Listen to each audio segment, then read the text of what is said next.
Musashi एक गरीब लड़का है जिसके पेरेंट्स की मौत गांव में एक महामारी फैलने से हो जाती है, पर लोग उस पर तरस खाने की जगह ये सोच रहे थे कि उसके साथ अच्छा ही हुआ, क्योंकि मुसाशी के पेरेंट्स ने कभी भी विलेज के मास्टर्स, जिन्हें ओनी कहा जाता है, उन पर यकीन नहीं किया। और लॉ के हिसाब से मुसाशी का ख्याल उसके रिश्तेदारों को रखना चाहिए था, लेकिन उसके अंकल ने उसे अंदर आने से सीधा मना कर दिया। मुसाशी कई दिनों तक उनके दरवाजे के आगे ही बैठा रहा और तब आखिरकार उन्होंने उसे अंदर आने दिया, जिसके लिए वो बहुत ग्रेटफुल था। और वो कहता है कि अब से वो हर चीज में उनकी मदद करेगा। पर फैमिली ने उसके लिए कुछ रूल्स बनाए थे। पहला रूल ये है कि वो अपनी तरफ ज्यादा टेंशन नहीं खींचेगा और वो अपने पेरेंट्स के दोस्तों से भी बात नहीं करेगा। मुसाशी को समझ में नहीं आता कि वो ऐसा क्यों कह रहे हैं, पर सवाल पूछने पर वो उसे पीट देते हैं और मुसाशी को ये बातें माननी ही पड़ती है। अब एक दिन मुसाशी देखता है कि उसके अंकल घर पर लंच भूल गए हैं, तो वो उन्हें लंच देने चला जाता है, पर इसके बदले उसकी बहुत बुरी तरह से पिटाई होती है। इसके बाद से मुसाशी शांत रहने लगा था और बस इसी उम्मीद में जीता था कि कोई उसका दोस्त बने और उससे अच्छे से बात करे। तभी एक दिन वो कोजिरो नाम के लड़के को प्रैक्टिस करता हुआ देखता है। कोजिरो अपनी तलवार को छुपा लेता है क्योंकि वो बूशी फैमिली से बिलोंग करता है, जिसे पूरे विलेज वाले नीचा मानते हैं। मुसाशी उसके स्वॉर्ड स्किल देख के काफी इम्प्रेस्ड था और वो भी ये सीखना चाहता था, और उसके बाद वो दोनों काफी अच्छे दोस्त बन जाते हैं। वो लोग साथ में ही खेलते हैं और प्रैक्टिस करते हैं, और अब उन दोनों को ही आखिरकार एक दोस्त मिल ही गया था जिससे वो अकेला महसूस नहीं करते थे। ऐसे ही कई साल बीत जाते हैं और अब मुसाशी स्कूल जाने लगा था। वो हिस्ट्री के बारे में पढ़ता है। इस जगह को हिनोमोटो कहा जाता है, जहाँ एक समय में सिर्फ इंसान रहते थे, लेकिन तभी एक ताकतवर डीमन लॉर्ड आ जाता है और सभी ह्यूमंस पे रूल करने लगता है। इंसानी जनरल्स बड़ी बहादुरी से उन डीमन से लड़ते रहे, लेकिन आखिर में वो उस डीमन से हार गए, जिन्हें ओनी कहा जाता है। लेकिन इसके बाद भी उन जनरल के डिसेंडेंट्स इस लड़ाई को जारी रखते हैं। वही प्रेजेंट में हिनोमोटो के लोग अब ओनी को ही अपना भगवान मानते हैं और उन्हें लगता है कि अगर वो उसके लिए काम करेंगे तो उनकी जिंदगी बेहतर हो जाएगी। इसीलिए कई लोग माइनर्स बनते हैं और धरती में से एक स्पेशल और को निकालते हैं जो कि ओनी को चाहिए। पर मुसाशी उन डीमंस को अपना भगवान नहीं मानता। इसके आगे टीचर बताती है कि 150 साल पहले बूशी बैंड्स और वो वॉरियर ग्रुप्स जो कि डीमंस के खिलाफ लड़े थे, वो सभी मॉन्स्टर थे जो कि आम लोगों की जिंदगी और भी ज्यादा मुश्किल कर रहे थे। पर मुसाशी को ये सब गलत लगता है। अब एक दिन मुसाशी जब कोजिरो के साथ ट्रेनिंग कर रहा था तो उसके फादर वहाँ आते हैं और वो उन्हें बूशी बैंड्स के बारे में बताते हैं जो कि हिनोमोटो को डीमन से फ्री करने के लिए लड़ते हैं। कोजिरो पूछता है क्या बूशी ओनी को डिफीट कर सकते हैं, जिस पर मुसाशी कहता है कि अगर हम अपने दोस्तों के साथ लड़े तो जरूर उन्हें हरा सकते हैं। वो कहता है कि हम दोनों को साथ में बूशी बनना चाहिए और फिर वो ओनी से लड़ेंगे। वो लोग प्लान बनाते हैं कि एक दिन वो विलेज को छोड़कर एक वॉरियर क्लैन बनाएंगे और वो लोग ओनी को यहाँ से भगा देंगे। मुसाशी ये सब बातें याद कर ही रहा था, तभी उनकी टीचर उन्हें बताती है कि कल उनकी एंट्रेंस सेरेमनी होगी जहाँ वो माइंस में काम करना शुरू करेंगे। ये बात सुन के सारे लड़के एक्साइटेड हो जाते हैं क्योंकि उन्हें लगता है कि ओनी काफी ज्यादा सुंदर होगी। अब स्कूल के बाद मुसाशी कोजिरो से मिलने जाता है, पर उसे देखकर कोजिरो ज्यादा खुश नहीं था।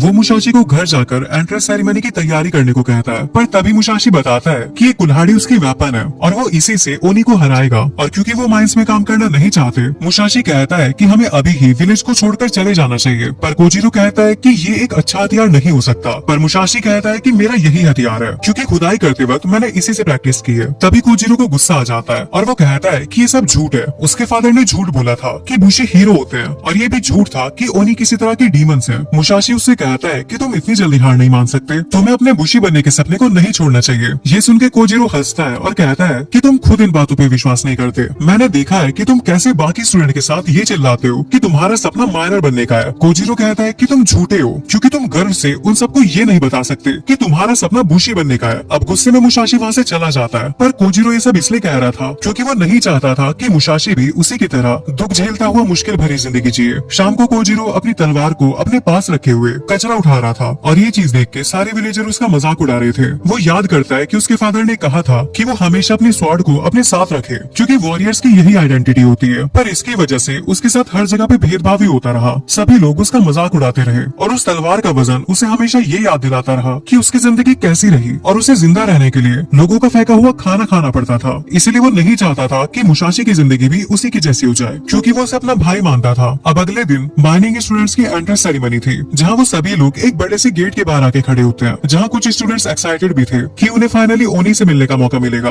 वही मुसाशी ने डिसाइड कर लिया था कि वो ओनी से मिलते ही उस पर हमला कर देगा। इसके बाद गेट कीपर्स उनकी सारी चीजें ले लेते हैं, पर जब स्टूडेंट्स अंदर जाते हैं तो वो ओनी को इंसानों को खाता हुआ देखते हैं और ये चीज देख के वो सभी लोग डर जाते हैं। पर मुसाशी बिना डरे उनके सामने जाता है और कहता है कि तुम सबको सबक सिखाने का समय आ चुका है। पर वो भूल चुका था कि उसकी कुल्हाड़ी तो उसके पास है ही नहीं। अब उसके बदतमीजी को देखकर ओनी एक बड़े से मॉन्स्टर में ट्रांसफॉर्म हो जाता है। वही मुसाशी एक छोटे से पिकैक्स को उठाकर उस मॉन्स्टर पे हमला करने की कोशिश करता है, पर ओनी उसके ऊपर हमला करके उसे घायल कर देता है। उसके साथ के स्टूडेंट्स उसे माफी मांगने को कहते हैं, पर मुसाशी कहता है कि ओनी को मारना बुशी की जिम्मेदारी है और वो फिर से लड़ने के लिए आगे जाने लगता है। तभी एक स्टूडेंट कहता है कि हम बुशी नहीं माइनर्स हैं। ये सुन के मुसाशी सोच में पड़ जाता है कि आखिरकार वो अभी तक झूठ क्यों बोलता रहा और उसे खुद पर शक होने लगता है। पर इसका फायदा उठाकर ओनी फिर से उसके ऊपर हमला कर देता है। पर इसके बावजूद भी मुसाशी हार नहीं मानता और लड़ते लड़ते उसे समझ आता है कि वो झूठ इसलिए बोलता रहा ताकि गांव के लोग उसके साथ भेदभाव न करें। अब ओनी उसे उठा लेता है और एक गेट कीपर कहता है कि अभी भी वक्त है, तुम अपनी जान की भीख मांग सकते हो। पर मुसाशी हंसने लगता है। अब जैसे वो ओनी उसे मारने वाला था तभी कोजिरो अपनी मोटरसाइकिल लेके आता है और ओनी के सर पे मारता है। ये देख के वहाँ के सभी लोग हैरान हो जाते हैं। कोजिरो मुसाशी को उसकी पिकैक्स और एक नोट देता है और वो बोलता है कि उसे पता लग चुका है कि मुसाशी सच कह रहा था कि वो माइनर की तरह काम करते वक्त अपनी स्वॉर्डमैनशिप की ट्रेनिंग कर रहा था।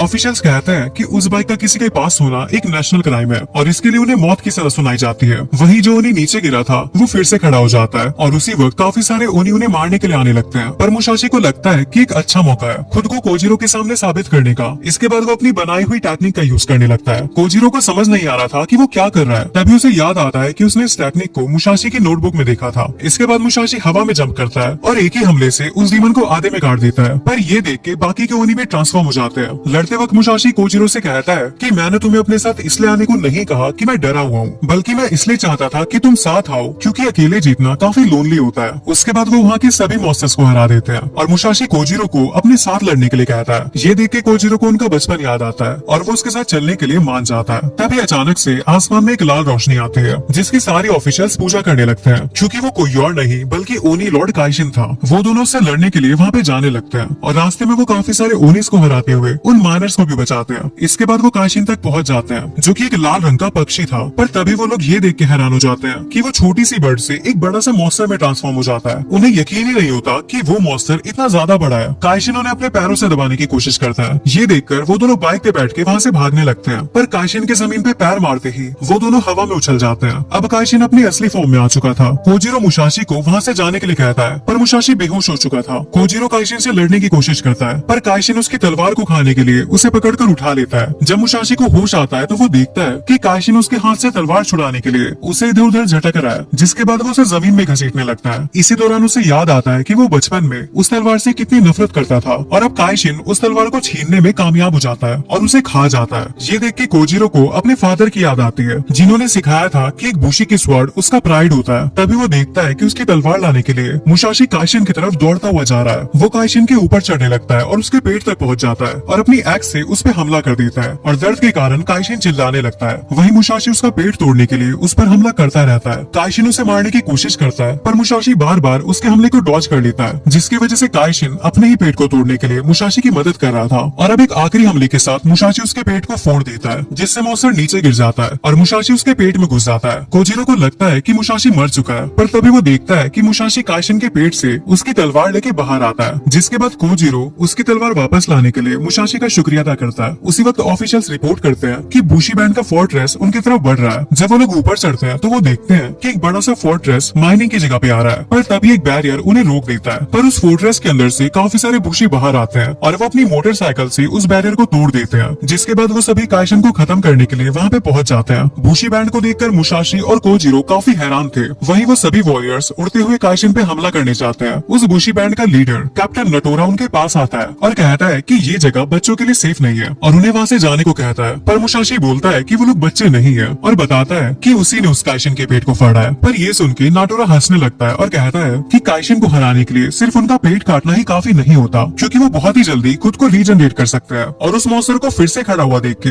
मुसाशी हैरान रह जाता है। कैप्टन कहता है कि यहाँ वो सब कुछ संभाल लेंगे और सभी माइनर्स को वहाँ से जाने के लिए कहता है। फिर वो काइशिन आग से हमला करने लगता है। ये देख के कोजिरो कहता है कि हमें यहाँ से चले जाना चाहिए, पर मुसाशी उससे लड़ना चाहता था और खतरे के बारे में जानते हुए भी वो अपने बचपन के सपने को सच करना चाहता था। मुसाशी काइशिन की तरफ भागने लगता है और फिर से उसके पेट पे हमला करके उसे तोड़ देता है। पर काइशिन तुरंत ही अपने पेट को हील करने लगता है। पर तभी मुसाशी को कोई बांध कर पीछे खींच लेता है। मुसाशी कहता है कि मुझे खोल दो क्योंकि वो काइशिन मेरा पहला शिकार है। नटोरा उससे पूछता है कि वो उसे हराने के लिए इतना उतावला क्यों है। मुसाशी बताता है कि ये उसका सपना है और वो उसे सच करने के लिए अपनी जिंदगी भी दांव पे लगा सकता है। नटोरा उससे कहता है कि तुम अभी एक बच्चे हो, इसलिए नहीं जानते कि काइशिन से लड़ना कितना ज्यादा खतरनाक है। और वो दिखाता है कि काइशिन के सिर्फ एक ही पैर को पकड़ने के लिए कितने सारे लोगों की जरूरत पड़ रही है। लेकिन मुसाशी फिर भी नहीं मानता और वो उस रस्सी को तोड़कर बाहर आ जाता है और वो फिर काइशिन की ओर जाने लगता है। पर इस बार नटोरा उसे नहीं रोकता। इसके बाद मुसाशी जमीन पर हमला करके उसे तोड़ देता है, जिसके बाद वो काइशिन की ओर जाता है और कोजिरो से बताता है कि काइशिन का वीक पॉइंट उसकी नेवल पे लगी हुई सींग है। पर जब मुसाशी उस सींग पर हमला करता है तो उसका वेपन ही टूट जाता है। तभी काइशिन उसके ऊपर आग से हमला करने लगता है, पर उसी वक्त वहाँ पे नटोरा आ जाता है और एक ही हमले से उसके सींग को काट देता है। मुसाशी ये देख के गुस्सा था क्योंकि वो नहीं जीत पाया था, पर नटोरा कहता है कि ये बेहतर है क्योंकि यहाँ पे सभी लोग अपने सपनों के लिए लड़ रहे हैं। इसके बाद वो दोनों वहाँ से कूद जाते हैं और वो काइशिन फट जाता है। फिर वो सभी काइशिन की पावर्स को अब्सॉर्ब करने लगता है। ये देख के मुसाशी हैरान था। फिर सभी अपनी जीत को सेलिब्रेट करने लगता है। कोजिरो को ये सीन थोड़ा जाना पहचाना लगता है। तभी मुसाशी को याद आता है कि बिल्कुल वैसा ही है जैसी ड्राइंग कोजिरो के फादर ने उन्हें एक स्क्रोल में दिखाई थी। इसके बाद सभी माइनर्स उनकी मदद के लिए उनका शुक्रिया अदा करते हैं। ये देख के कोजिरो रोने लगता है क्योंकि उसके फादर सच कहते थे, बुशी ही इस दुनिया के सच्चे हीरो हैं। इसके बाद वो सभी लोग बाहर आते हैं और कैप्टन नटोरा एक लंबी सी स्पीच देता है कि वो एक ऐसी दुनिया बनाएगा जहाँ पे मॉन्स्टर का नामो निशान ना हो। पर मुसाशी का दिमाग अभी भी खराब हो रखा था क्योंकि उसका पहला किल किसी ने चोरी कर लिया। लाख कोशिशें करने के बाद भी वो खुद पर कंट्रोल नहीं कर पाता और नटोरा को उल्टा सीधा कहने लगता है। नटोरा इस बात पे उसकी तारीफ करता है कि तुम्हारे दिमाग में जो भी आता है तुम बोल देते हो, और तसल्ली के तौर पे उसे प्राइज के रूप में एक पर्पल जैम दे देता है, जिसे देख के वो सभी लोग हंसने लगते हैं। अब रात को मुसाशी देखता है कि उस जैम पर एक निशान है और जब उसे फेंकने वाला था तभी उसे अंदर कुछ दिखने लगता है और उसे पता लगता है कि इस जैम की वजह से वो ओनी को देख सकते हैं। इसके बाद वो अपनी हिस्ट्री के बारे में और जानने के लिए बुशी स्क्रोल पढ़ने लगते हैं और उसे पढ़ने के बाद उन्हें पता लगता है कि एक बुशी की ड्यूटी सारी काइशिन से उनका सारा ट्रेजर वापस लेना है और साथ ही उनकी पूरी कंट्री को एक करना है, और जो भी कॉन्करर होगा वो सारी धरती का किंग बन जाएगा। मुसाशी को लगता है कि नटोरा यही बनना चाहता है और वो उसके बारे में जाके नटोरा से पूछता है। नटोरा उसे शाबाशी देता है क्योंकि वो उसके बारे में पता लगा पाया और वो कहता है कि वो किंग जरूर बनेगा। पर मुसाशी बोलता है कि ये नामुमकिन है क्योंकि 150 सालों में ऐसा कोई भी नहीं कर पाया। मुसाशी कहता है कि मैं तुम्हें किंग नहीं बनने दूंगा क्योंकि मैं खुद अपना बैंड बना के सभी किशिन को हराऊंगा। ये बात सुन के नटोरा हंसता है और उसकी जर्नी के लिए उसे गुड लक बोलता है। इसके बाद वो अपने सपनों को सच करने के लिए कोजिरो के साथ वहाँ से चला जाता है। वो दोनों प्रॉमिस करते हैं कि वो अपने एडवेंचर के दौरान बहस नहीं करेंगे, पर जैसी खाने की कमी होती है वो दोनों झगड़ने लगते हैं। कोजिरो कहता है कि वो उससे सर्वाइविंग में काफी ज्यादा बेहतर है और वो इसे प्रूव करने के लिए काफी सारी मछलियों को पकड़ के दिखाता है। गुस्से में मुसाशी भी काफी सारी मछलियां पकड़ने जाता है पर उसे एक भी मछली नहीं मिलती और उसे थोड़ी अकल आती है कि उन्हें झगड़ना नहीं चाहिए। पर जब वो कोजिरो से माफी मांगने आता है तो वो जमीन पे पड़ा हुआ था। वो उसे बताता है कि एक लड़की ने उस पर हमला कर दिया। तभी वो लड़की पीछे से आकर मुसाशी को भी उठा के पटक देती है। उस लड़की का नाम सुगामी है और वो उन दोनों को पकड़कर अपने क्लैन के फोर्ट में लेके आती है जहाँ उन्हें जेल में बंद कर दिया जाता है। फिर उस क्लैन का लीडर हीडियो सुगामी को डांट लगाता है क्योंकि वो नए ताकतवर बुशी को उनके क्लैन में ज्वाइन नहीं करवा पा रही। वो उससे कहता है कि अगर अगली बार ओनी हमला करेंगे तो बच्चों और औरतों को भी लड़ना पड़ेगा। पर सुगामी कहती है कि कमजोर को लड़ाई में भेजना सही नहीं होगा, लेकिन हीडियो बिल्कुल भी नहीं सुनता। इसके बाद सुगामी उन दोनों के पास जाती है और उनकी बाइक के बारे में पूछती है, पर वो नोटिस करते हैं कि वो काफी टाइम से रोती हुई आ रही है और वो इसकी वजह पूछते हैं। सुगामी उनसे पूछती है क्या तुम्हारे पास कोई कितेत्सु है जो कि तुम लोग छुपा रहे हो, पर उसे पता लगता है कि उन लोगों को कितेत्सु का मतलब ही नहीं पता। सुगामी उन्हें बताती है कि कितेत्सु उस चमकने वाली धूल को कहते हैं जो कि काइशिन को मारने के बाद निकलती है, जिसका यूज करके बुशी अपनी ताकत बढ़ाते हैं और काइशिन से लड़ते हैं। उसके क्लैन को उसकी बहुत ज्यादा जरूरत है क्योंकि एक मॉन्स्टर का ग्रुप उनकी तरफ काफी तेजी से बढ़ रहा है। उसके हाथों को कांपता हुआ देख के मुसाशी कहता है कि तुम हमें सारी बातें बता सकती हो। सुगामी कहती है कि वो नहीं चाहती कि आम लोगों को इस लड़ाई में उतारा जाए। वो जानती है कि वो सही है पर उसमें इतनी हिम्मत नहीं कि वो ये बात हीडियो से कहे। इसके बाद रात को कोजिरो अपनी चैन का यूज करके जेल की चाबी ले लेता है और वो दोनों वहाँ से भाग निकलते हैं। बाहर आने पर उन्हें ऐसा लगता है जैसे उनकी तरफ कोई भूकंप चला आ रहा है। वहीं कासल के अंदर हीडियो को उन मॉन्स्टर के आने के बारे में पता लग जाता है और वो सुगामी से कहता है कि सभी बच्चों और औरतों को लड़ाई के लिए तैयार करे, पर वो चुप नहीं रहती और कहती है कि वो उसके खिलाफ है। गुस्से में वो उसे पंच करने वाला था पर तभी वो रुक जाता है और रोने लगता है और कहता है कि जिस अनाथ को उसने अपनी बेटी की तरह पाला वो उसके खिलाफ हो चुकी है। पर ये सबसे ड्रामेबाजी थी और क्योंकि अब वो लड़की यूजलेस हो चुकी है तो वो उसे कासल से बाहर फेंकने वाला था। वो उसे लटका के कहता है कि अब से वो बैंड की मेंबर नहीं है और अब से उसे जंगलों में अकेले रहना होगा। अकेले होने के ख्याल से वो डर जाती है और कहती है कि वो सब करने के लिए तैयार है जो कि हीडियो चाहता है, बस वो उसे अकेला न छोड़े। इसके बाद वो अपनी बहन और हीडियो की एक पेंटिंग के आगे खड़ी थी और वो याद करती है कि उसकी बहन को भी हीडियो ऐसे ही ट्रीट किया करता था, इसीलिए वो फिर से मन बना लेती है कि वो लोगों को उससे बचाएगी। लेकिन तभी मुसाशी और कोजिरो उस पेंटिंग को तोड़ते हुए अंदर आ जाते हैं। सुगामी काफी ज्यादा रो रही थी क्योंकि उसे लगता था कि हीडियो के बिना वो बिल्कुल भी स्ट्रॉन्ग नहीं है। मुसाशी उससे कहता है कि तुमने तो कोजिरो की ऐसी तैसी कर दी थी, तुम काफी ज्यादा स्ट्रॉन्ग और स्मार्ट हो, तुम बुशी हो ना, तो फिर हमारे साथ चलो। ये सुन के वो काफी मोटिवेट हो जाती है और कहती है कि मैं तुम्हारी वेपन्स वापस करूंगी पर उसके बदले तुम्हें मेरी मदद करनी होगी। उनके वेपन्स वापस मिलने के बाद वो सभी लोग टाउन के लोगों को सेफ्टी पे ले जाने के लिए प्लान बनाते हैं। दूसरी तरफ हीडियो भाषण दे रहा था कि उनकी तरफ ओनी काफी तेजी से बढ़ रहे हैं और वो सभी लोगों से उनसे लड़ने के लिए कहता है, पर उन लोगों को लड़ने के बारे में कुछ भी नहीं पता था, इसलिए कुछ लोग वहाँ से भागने की कोशिश करते हैं, पर सोल्जर्स उनका रास्ता ब्लॉक कर देते हैं। तभी सुगामी एक स्मोक बॉम्ब फेंक के सबका ध्यान खींचती है और कहती है बुशी का फर्ज अपने लोगों को प्रोटेक्ट करना है। वो ऐसे आम लोगों को लड़ने के लिए नहीं भेज सकते, लेकिन ये सब सिर्फ एक डिस्ट्रैक्शन था ताकि सभी लोग वहाँ से बचकर निकल पाए। लेकिन हिडियो को पहले ही समझ आ जाता है कि ये किसी तरह की कोई चाल है और उस धुएं का फायदा उठा के मुसाशी और कोजिरो ने गार्ड्स को बेहोश कर दिया था, जिससे सभी लोग आसानी से जा सकते थे। पर वो लोग ये चीज देख के हैरान हो जाते हैं कि वहाँ से कोई भी नहीं जा रहा है, क्योंकि वो सभी लोग हिडियो से उतना ही डरते हैं जितना सुगामी डरती थी। तो सुगामी कहती है कि उनका डर भगाने का सिर्फ एक ही रास्ता है, उन्हें हिडियो को हराना पड़ेगा। पर जैसे लड़ाई शुरू होती है, हिडियो से जमीन पे पटक देता है और उसे लगातार लात मारता रहता है। फिर वो उसे उठा के कहता है कि तुम्हें वही करना पड़ेगा जो मैं कहूंगा। पर सुगोमी उसके मुंह पे थूक देती है। वो कहती है कि अब से वो उसका ऑर्डर नहीं मानेगी। फिर वो अपने हथियार को एक्टिव करके उससे लड़ने लग जाती है। वो उसके हमलों को डॉज करती है और उसे रस्सी से बांध देती है। फिर उसे उठाकर जमीन पर पटक देती है। हिडियो को हारा हुआ देखकर सभी लोग अपनी जान बचा के वहाँ से भागने लगते हैं। ओनी के वहाँ पहुँचने तक सभी लोग वहाँ से जा चुके थे, केवल सुगामी को छोड़कर, क्योंकि उसने हिडियो को बांध रखा था। जैसे ही वो डीमन पास आता जाता है, सभी लोग सुगामी को वहाँ से जाने के लिए कहते हैं, पर सुगामी वहाँ से नहीं हिलती। उसे इस बात की खुशी थी कि वो लोगों को बचा पाई। पर इससे पहले कि वो मॉन्स्टर से दब के मर जाती, वहाँ पे कोजिरो और मुसाशी आ जाते हैं और वो सुगामी और हिडियो को बचा लेते हैं। मुसाशी उसकी तारीफ करता है कि तुम सच में बहुत बहादुर हो, और ये सुनकर सुगामी स्माइल करती है। फिर मुसाशी उससे कहता है कि तुम्हें हमारा ग्रुप ज्वाइन कर लेना चाहिए, और अब वो तीनों अगली जगह के लिए निकल जाते हैं। वहीं सारे गाँव के लोग उन्हें रास्ते में बाय कर रहे थे। उनका अगला स्टॉप सामने ही था, क्योंकि उस क्रिस्टल के अकॉर्डिंग ब्लू काइशिन वहीं होगा। अब कुछ दूर जाने के बाद वो लोग आराम करने के लिए एक कैंप लगाते हैं। वहाँ पे मुसाशी को कोजिरो के फादर के सपने आ रहे थे। तभी वहाँ पे एक ओनी आता है और वो कोजिरो की तलवार को उठा के वहाँ से भागने लगता है। मुसाशी उसके पीछे जाने लगता है और जब वो उसके सींग को तोड़ने के लिए हमला करता है तो उसका डंडा ही टूट जाता है। मुसाशी उसका पीछे करते करते एक ऐसी जगह पहुँच जाता है जहाँ पे काफी सारी तलवारें पड़ी हुई थी। तभी उसे एक शीरो नाम का बंदा दिखता है जो उससे कहता है कि तुम यहाँ से कोई सी भी तलवार उठा के उस ओनी को हरा सकते हो। वो ओनी कोजिरो की तलवार खाने वाला था। तभी मुसाशी एक तलवार पकड़ता है, पर उस तलवार को हाथ लगाते साथ उसकी पूरी बॉडी में एक अलग ही एनर्जी आ जाती है। उसके शरीर से क्रिस्टल बाहर आने लगे थे और वो अपनी नई ताकत का यूज करके उस ओनी को हरा देता है। मुसाशी को समझ नहीं आ रहा था कि यहाँ पे हो क्या रहा है, तो शीरो से बताता है कि उसने अभी अभी कितेत्सु ब्लेड का यूज किया है और उस ओनी के मरने की वजह से वो चमकीली सी धूल उस स्वार्ड के अंदर अब्सॉर्ब हो जाती है, पर वो तलवार टूट जाती है। अब शीरो को समझ नहीं आ रहा था कि मुसाशी ने इतनी सारी पावर को कैसे अब्सॉर्ब कर लिया। उसे लगता है कहीं ये वही तो नहीं जिसे मैं ढूंढ रहा हूँ। पर तभी वहाँ पे शीरो की स्टूडेंट आ जाती है और वो दोनों वहाँ से जाने लगते हैं। मुसाशी उनसे पूछता है कि वो दोनों कौन है। शीरो कहता है कि वो बस डॉग्स हैं जिन्हें कोई भी हायर कर सकता है। इसके बाद कोजिरो और सुगामी भी वहाँ पे आ जाते हैं। जब वो वहाँ से जा रहे थे तो मुसाशी सुगामी से कितेत्सु ब्लेड के बारे में पूछता है। सुगामी बताती है कि उन ब्लेड्स के बिना तुम ओनी के सींगों को नहीं काट पाओगे। ये सुन के उन दोनों को लगता है कि ऐसी तलवारें काफी ज्यादा रेयर होती होंगी, पर सुगामी बताती है कि तुम लोग इन तलवारों को खरीद भी सकते हो। इसके बाद वो सभी लोग एक ऐसी जगह पहुँच जाते हैं जहाँ पे काफी सारी कितेत्सु ब्लेड को बेचा जा रहा था और काफी सारे लोग उन तलवारों के लिए बोलियां लगा रहे थे। और अपने आसपास इतने सारे बुशी को देख के मुसाशी काफी ज्यादा खुश था। इसके बाद जब वो लोग खाना खा रहे थे तो एक आदमी उनके पास आके पूछता है कि उनके बैंड का नाम क्या है, पर उन्होंने अभी तक अपने बैंड का कोई भी नाम नहीं रखा था। ये सुन के वो आदमी हंसता हुआ वहाँ से चला जाता है। वो सभी लोग डिसाइड करते हैं कि उनके बैंड का लीडर कोजिरो होगा, क्योंकि बैंड का नाम लीडर के फैमिली नेम से होता है और मुसाशी का कोई फैमिली नेम था ही नहीं। और इसी तरह उनके बैंड का नाम कानेमा की बैंड पड़ता है। इसके बाद कितेत्सु ब्लेड ऑक्शन का समय आ जाता है और सबसे पहले रियोसाजी बैंड के द्वारा 25 तलवारों को बेचा जा रहा है। मुसाशी को समझ में नहीं आ रहा था कि वो कौन सी तलवार खरीदे। तभी वहाँ पे मित्सुरु आती है जो कि उस बैंड के स्मिथ्स की हेड है। वो उससे कहती है कि तुम्हें इतना सोचने की जरूरत नहीं है, तुम्हें जो भी तलवार पसंद आती है तुम उसे खरीद सकते हो। मुसाशी उसके ऊपर फिदा हो रहा था और वो कहता है कि आप बिल्कुल ठीक कह रही है। इसके बाद अनाउंस किया जाता है कि जिसको जो भी तलवार पसंद है वो उसके साथ जाके खड़ा हो जाए। कोजिरो अभी भी कंफ्यूज था, लेकिन मुसाशी को अपनी बालू जैसी तलवार पसंद आ जाती है। जिसके बाद कोजिरो को भी वो तलवार पसंद आती है जो उसे बिल्कुल अपने जैसी लग रही थी,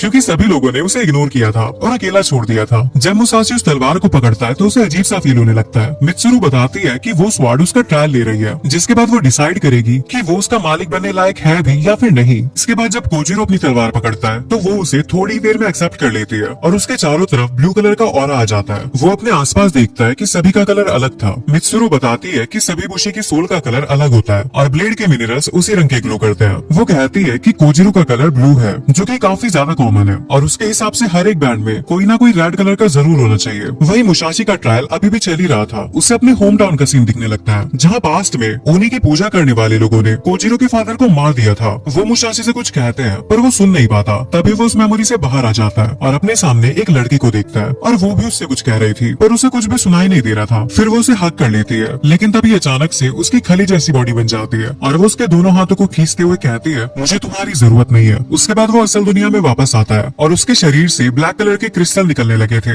ये चीज देख के सभी लोग हैरान हो जाते हैं क्योंकि उसका ऑरा भी ब्लैक कलर का था। ये देख के मित्सुरु कहती है इसका कुछ नहीं हो सकता। इसके बाद वो क्रिस्टल गायब हो जाते हैं और उस स्वार्ड ने मुसाशी को रिजेक्ट कर दिया था। इसके बाद मुसाशी और स्वार्ड्स को पकड़ने की कोशिश करता है, लेकिन हर बार उसके चारों तरफ वही ब्लैक ऑरा आ जाता है और उसे रिजेक्ट कर दिया जाता है। जब वो अपनी 7वीं तलवार को ट्राई करने जाता है तो मित्सुरु से बताती है कि इस सब का अब कोई फायदा नहीं है क्योंकि उसकी सोल का कलर ब्लैक है और ब्लैक सोल वाले कितात्सु यूज नहीं कर सकते थे। इस बारे में वो कुछ भी नहीं कर सकता था। इसका मतलब वो मुसाशी बनने के लिए नहीं बना है। और मुसाशी का ये सपना टूटा हुआ देखकर कोजिरो और सुगामी उसे दिलासा देने की कोशिश करते हैं, लेकिन तभी एक ब्लू ओनी उनके ऊपर हमला कर देता है और वहाँ पे अनाउंसमेंट की जाती है कि यहाँ पे ब्लू कलर का काइशिन आ चुका है और वो छोटे ओनीस को उनके ऊपर हमला करने के लिए भेज रहा है। मुसाशी डरा हुआ था क्योंकि उसे पता है कि बिना कितात्सु ब्लेड के वो इनका कुछ नहीं बिगाड़ सकता। तभी कोजिरो आके उसे एक मॉन्स्टर से बचा लेता है और इस नई ताकत का यूज करके वो एक माँ और उसकी बेटी की भी जान बचाता है, जिसके लिए वो दोनों से थैंक यू कहते हैं। और ये सुन के कोजिरो काफी ज्यादा खुश था क्योंकि उसके टाउन में आज तक किसी ने भी उसके लिए ऐसे अच्छे शब्द यूज नहीं किए थे। वहीं मुसाशी को ये सब देख के बुरा लग रहा था क्योंकि वो उन सब के लिए कुछ भी नहीं कर सकता था। इसके बाद सभी लोग मुसाशी को पीछे छोड़ के उस ब्लू काइशिन को मारने के लिए जाने लगते हैं। वहीं सुगामी के कहने पर भी कोजिरो मुसाशी को अपने साथ नहीं लेके जाता। अब दूसरी तरफ मुसाशी उदास बैठा हुआ था, तभी वहाँ पे शीरो आ जाता है। वो कहता है कि यहाँ पे जो कुछ भी हुआ वो सब उसने देख लिया और उसे पता है कि मुसाशी कहाँ बिलोंग करता है। जिसके बाद वो दिखाता है कि उसका भी ऑरा ब्लैक है और मुसाशी को उसके साथ आना चाहिए। शीरो कहता है कि मुसाशी को उन ब्लैक स्टोन्स को एक्सेप्ट करना होगा और अगर वो ऐसा कर लेता है तो उसकी ताकत काफी ज्यादा बढ़ जाएगी। इसके बाद शीरो अपनी तलवार का यूज करके जमीन पे एक स्क्वायर काट देता है और उसके छोटे छोटे टुकड़े करके एक बड़ा सा गड्ढा बना देता है। उसके बाद वो मुसाशी की तरफ एक तलवार फेंकता है और कहता है कि तुम इस तलवार का ट्रायल लो, जिसके बाद तुम खुद एक कितात्सु ब्लेड बन जाओगे। पर मुसाशी कहता है कि वो ब्लेड नहीं बनना चाहता, बल्कि वो कितात्सु ब्लेड का यूज करके अपने दोस्तों के साथ लड़ना चाहता है। तो शीरो कहता है कि अगर तुम अपने दोस्तों को नहीं छोड़ सकते तो मैं तुम्हारे दोस्तों को भी तलवार के मटेरियल में कन्वर्ट कर लूंगा, इससे तुम कभी भी अकेले नहीं रहोगे। ये सुन के मुसाशी उसे मुक्का मारने के लिए आगे बढ़ता है, पर शीरो उसे खाई में गिरा देता है और उसके बाद वो उस कितात्सु ब्लेड को भी नीचे फेंक देता है। वहीं कोजिरो उस काइशिन को हराने के लिए ऊपर चढ़ रहा था, पर सुगामी को अच्छा नहीं लग रहा था कि उन्होंने मुसाशी को पीछे अकेला छोड़ दिया। कोजिरो कहता है कि हम उसको बेहतर फील कराने के लिए कुछ नहीं कर सकते थे। अब सुगामी मुसाशी के पेरेंट्स के बारे में पूछती है तो कोजिरो से बताता है कि उसके पेरेंट्स गरीब फार्मर्स थे,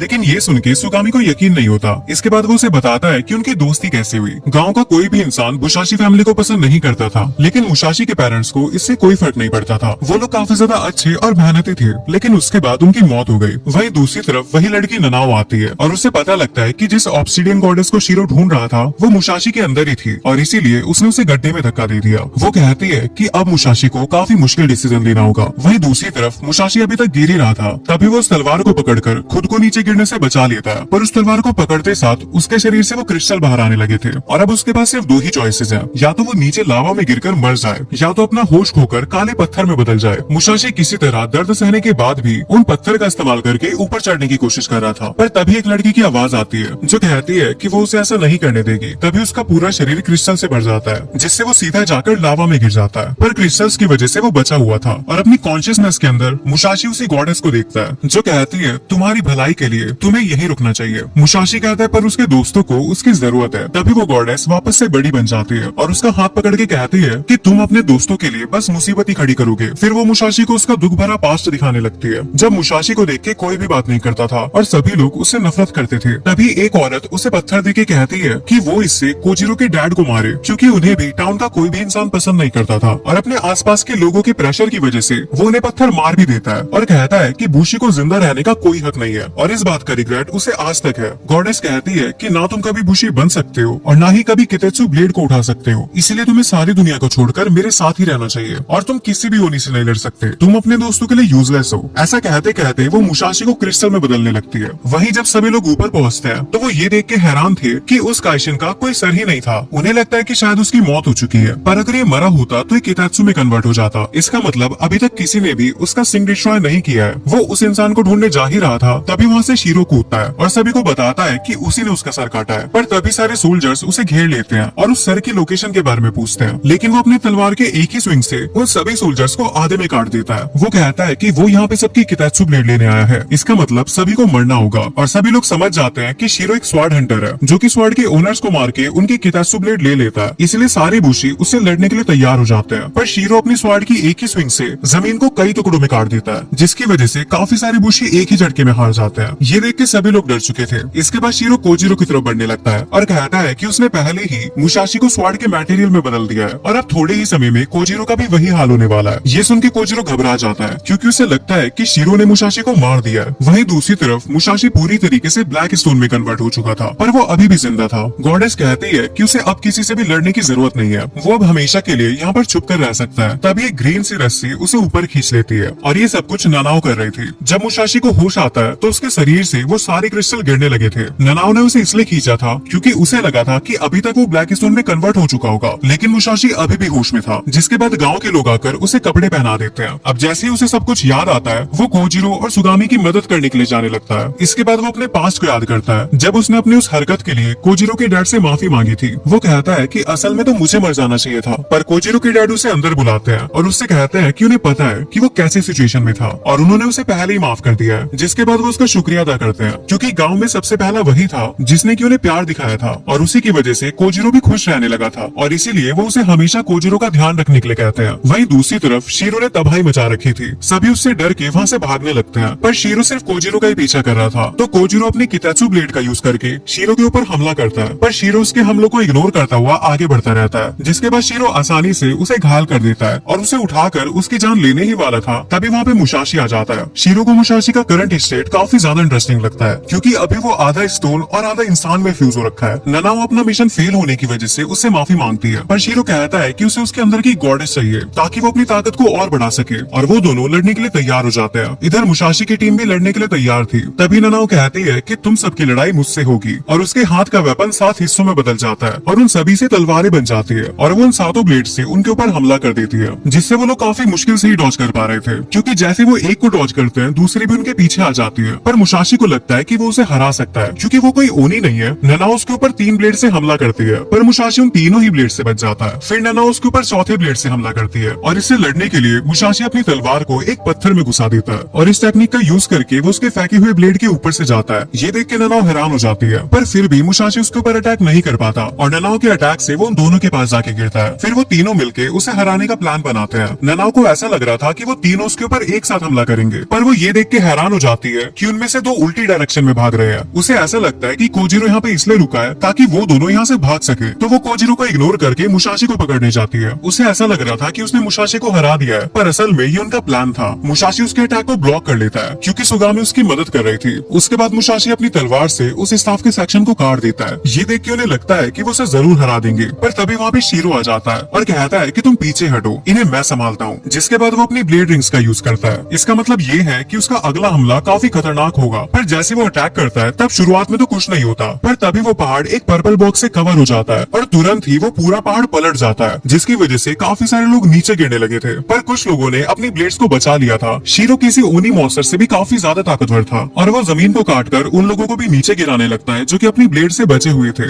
इसके बाद वो अपनी तलवार को नीचे मारता है जिससे वो सभी लोग नीचे गिरने लगे थे। तभी वहाँ पे सब कुछ फ्रीज हो जाता है और वहाँ पे गॉडेस आती है। वो मुशाशी को बताती है कि शीरो उसका दुश्मन है जो कि मुशाशी को मारकर उसकी ताकत छीनना चाहता है और इसीलिए वो अपनी बची कुची पावर से सिर्फ मुशाशी को बचाना चाहती है। लेकिन मुशाशी मना कर देता है और कहता है कि वो अपने दोस्तों को अकेला छोड़कर नहीं जा सकता। ये सुन के वो गॉडेस खुश हो जाती है क्योंकि मुशाशी बाकी लोगों की तरह मतलब ही नहीं है। फिर गॉडेस अपनी पावर्स उसके साथ शेयर करती है और थोड़ी देर के लिए उसकी बॉडी पे कंट्रोल भी कर लेती है ताकि वो उसे अपनी पावर दिखा सके। अब टाइम वापस से चलने लग जाता है और वहाँ पे काफी सारे ब्लैक क्रिस्टल आ जाते हैं जो कि सभी की किताचू स्वॉर्ड को अपनी तरफ खींचने लगते हैं। यहाँ तक कि शीरो और ननाओ की स्वॉर्ड एनर्जी भी उसकी तरफ खींचने लग जाती है। ये देख के शीरो समझ जाता है कि उस गॉडेस की ही पावर है क्योंकि वो ही इस तरह से किताचू ब्लेड्स को अपनी तरफ खींच सकती है। और अब मुशाशी शीरो की स्वॉर्ड को भी खींच लेता है और उसके लुक्स गॉडेस के साथ फ्यूज हो चुके थे जिससे वो देखने में थोड़ा अलग लग रहा था। अब शीरो की तलवार जाने की वजह से वो माउंटेन फिर से सीधा हो जाता है और गॉडेस उन सभी के किताचू ब्लेड से लड़ने के लिए तैयार हो जाती है। ननाओ गॉडेस के ऊपर हमला करती है पर वो गॉडेस काफी आसानी से उसके सभी अटैक्स को डिफ्लेक्ट कर देती है। वो कोजिरो को बताती है कि जिनके पास ब्लैक एनर्जी होती है वो ब्लेड की एनर्जी को कंट्रोल कर सकते हैं, यानी वो उसे अपने पास खींच सकते हैं या फिर खुद से दूर भी कर सकते हैं। और ये एक ऐसी ताकत होती है जिसे आसानी से कंट्रोल नहीं किया जा सकता, इसीलिए जिसके पास भी ब्लैक ऑरा होता है उसे फॉर्सेकन कहा जाता है। ये देख के कोजिरो को लगता है कि इस ताकत से तो मुशाशी को कोई भी नहीं हरा पाएगा, पर गॉडेस कहती है कि टेम्पररी है, वो बाहर अपने फॉर्म को ज्यादा देर तक मेंटेन नहीं कर सकती और उसे मुशाशी के अंदर जाकर वापस से सोना होगा। और ऐसे में शीरो और ननाओ को हराने के लिए मुशाशी को उसके दोस्तों की जरूरत पड़ेगी। इसके बाद शीरो अपनी तलवार वापस खींच लेता है और गॉडेस जाने से पहले एक फाइनल हमले की तैयारी करती है जिसके लिए वो सभी की किताचू ब्लेड से उनकी एनर्जी खींचने लगती है ताकि वो जाने से पहले शीरो को यहाँ से भगा सके। वहीं मुशाशी के अंदर गॉडेस कहती है कि वो उसके अंदर वापस से सोने जा रही है और उसको जिंदा रहना होगा क्योंकि अभी वही उसका वेसल है और उसे डर है कि अगर मुसाशी को कुछ हो गया तो उसका और उसके पुराने वेसल कोजिरो के डैड का जो मिशन था वो उसे कभी भी पूरा नहीं कर पाएंगे। इसके बाद वो शीरो पे हमला करने चली जाती है और सबके ब्लेड की एनर्जी को अट्रैक्ट करके गॉडेस शीरो को गुड बाय कहती है और उस पर हमला कर देती है। वो हमला इतना ज्यादा ताकतवर था कि उसने पूरे पहाड़ को ही काट दिया था, जिससे शीरो वहाँ से दूर चला जाता है। इसके बाद मुसाशी की बॉडी भी नॉर्मल हो जाती है। फिर उसके पास उसके दोस्त आते हैं और उस पावर के बारे में पूछते हैं जिसने उससे शीरो को एक ही बारी में हरा दिया। वही मुसाशी गॉडेस के बारे में सोच रहा था कि आखिर उसका और कोजिरो के डैड का क्या रिश्ता था। वही जिस जगह पे काइशिन की बॉडी थी अब उस जगह पे एक बड़ा सा गड्ढा है। सभी लोग सोच रहे थे कि आखिर उसकी बॉडी गई कहाँ। तभी हमें पता लगता है कि शीरो और ननाओस काइशिन को पकड़ के वहाँ से जा चुके थे।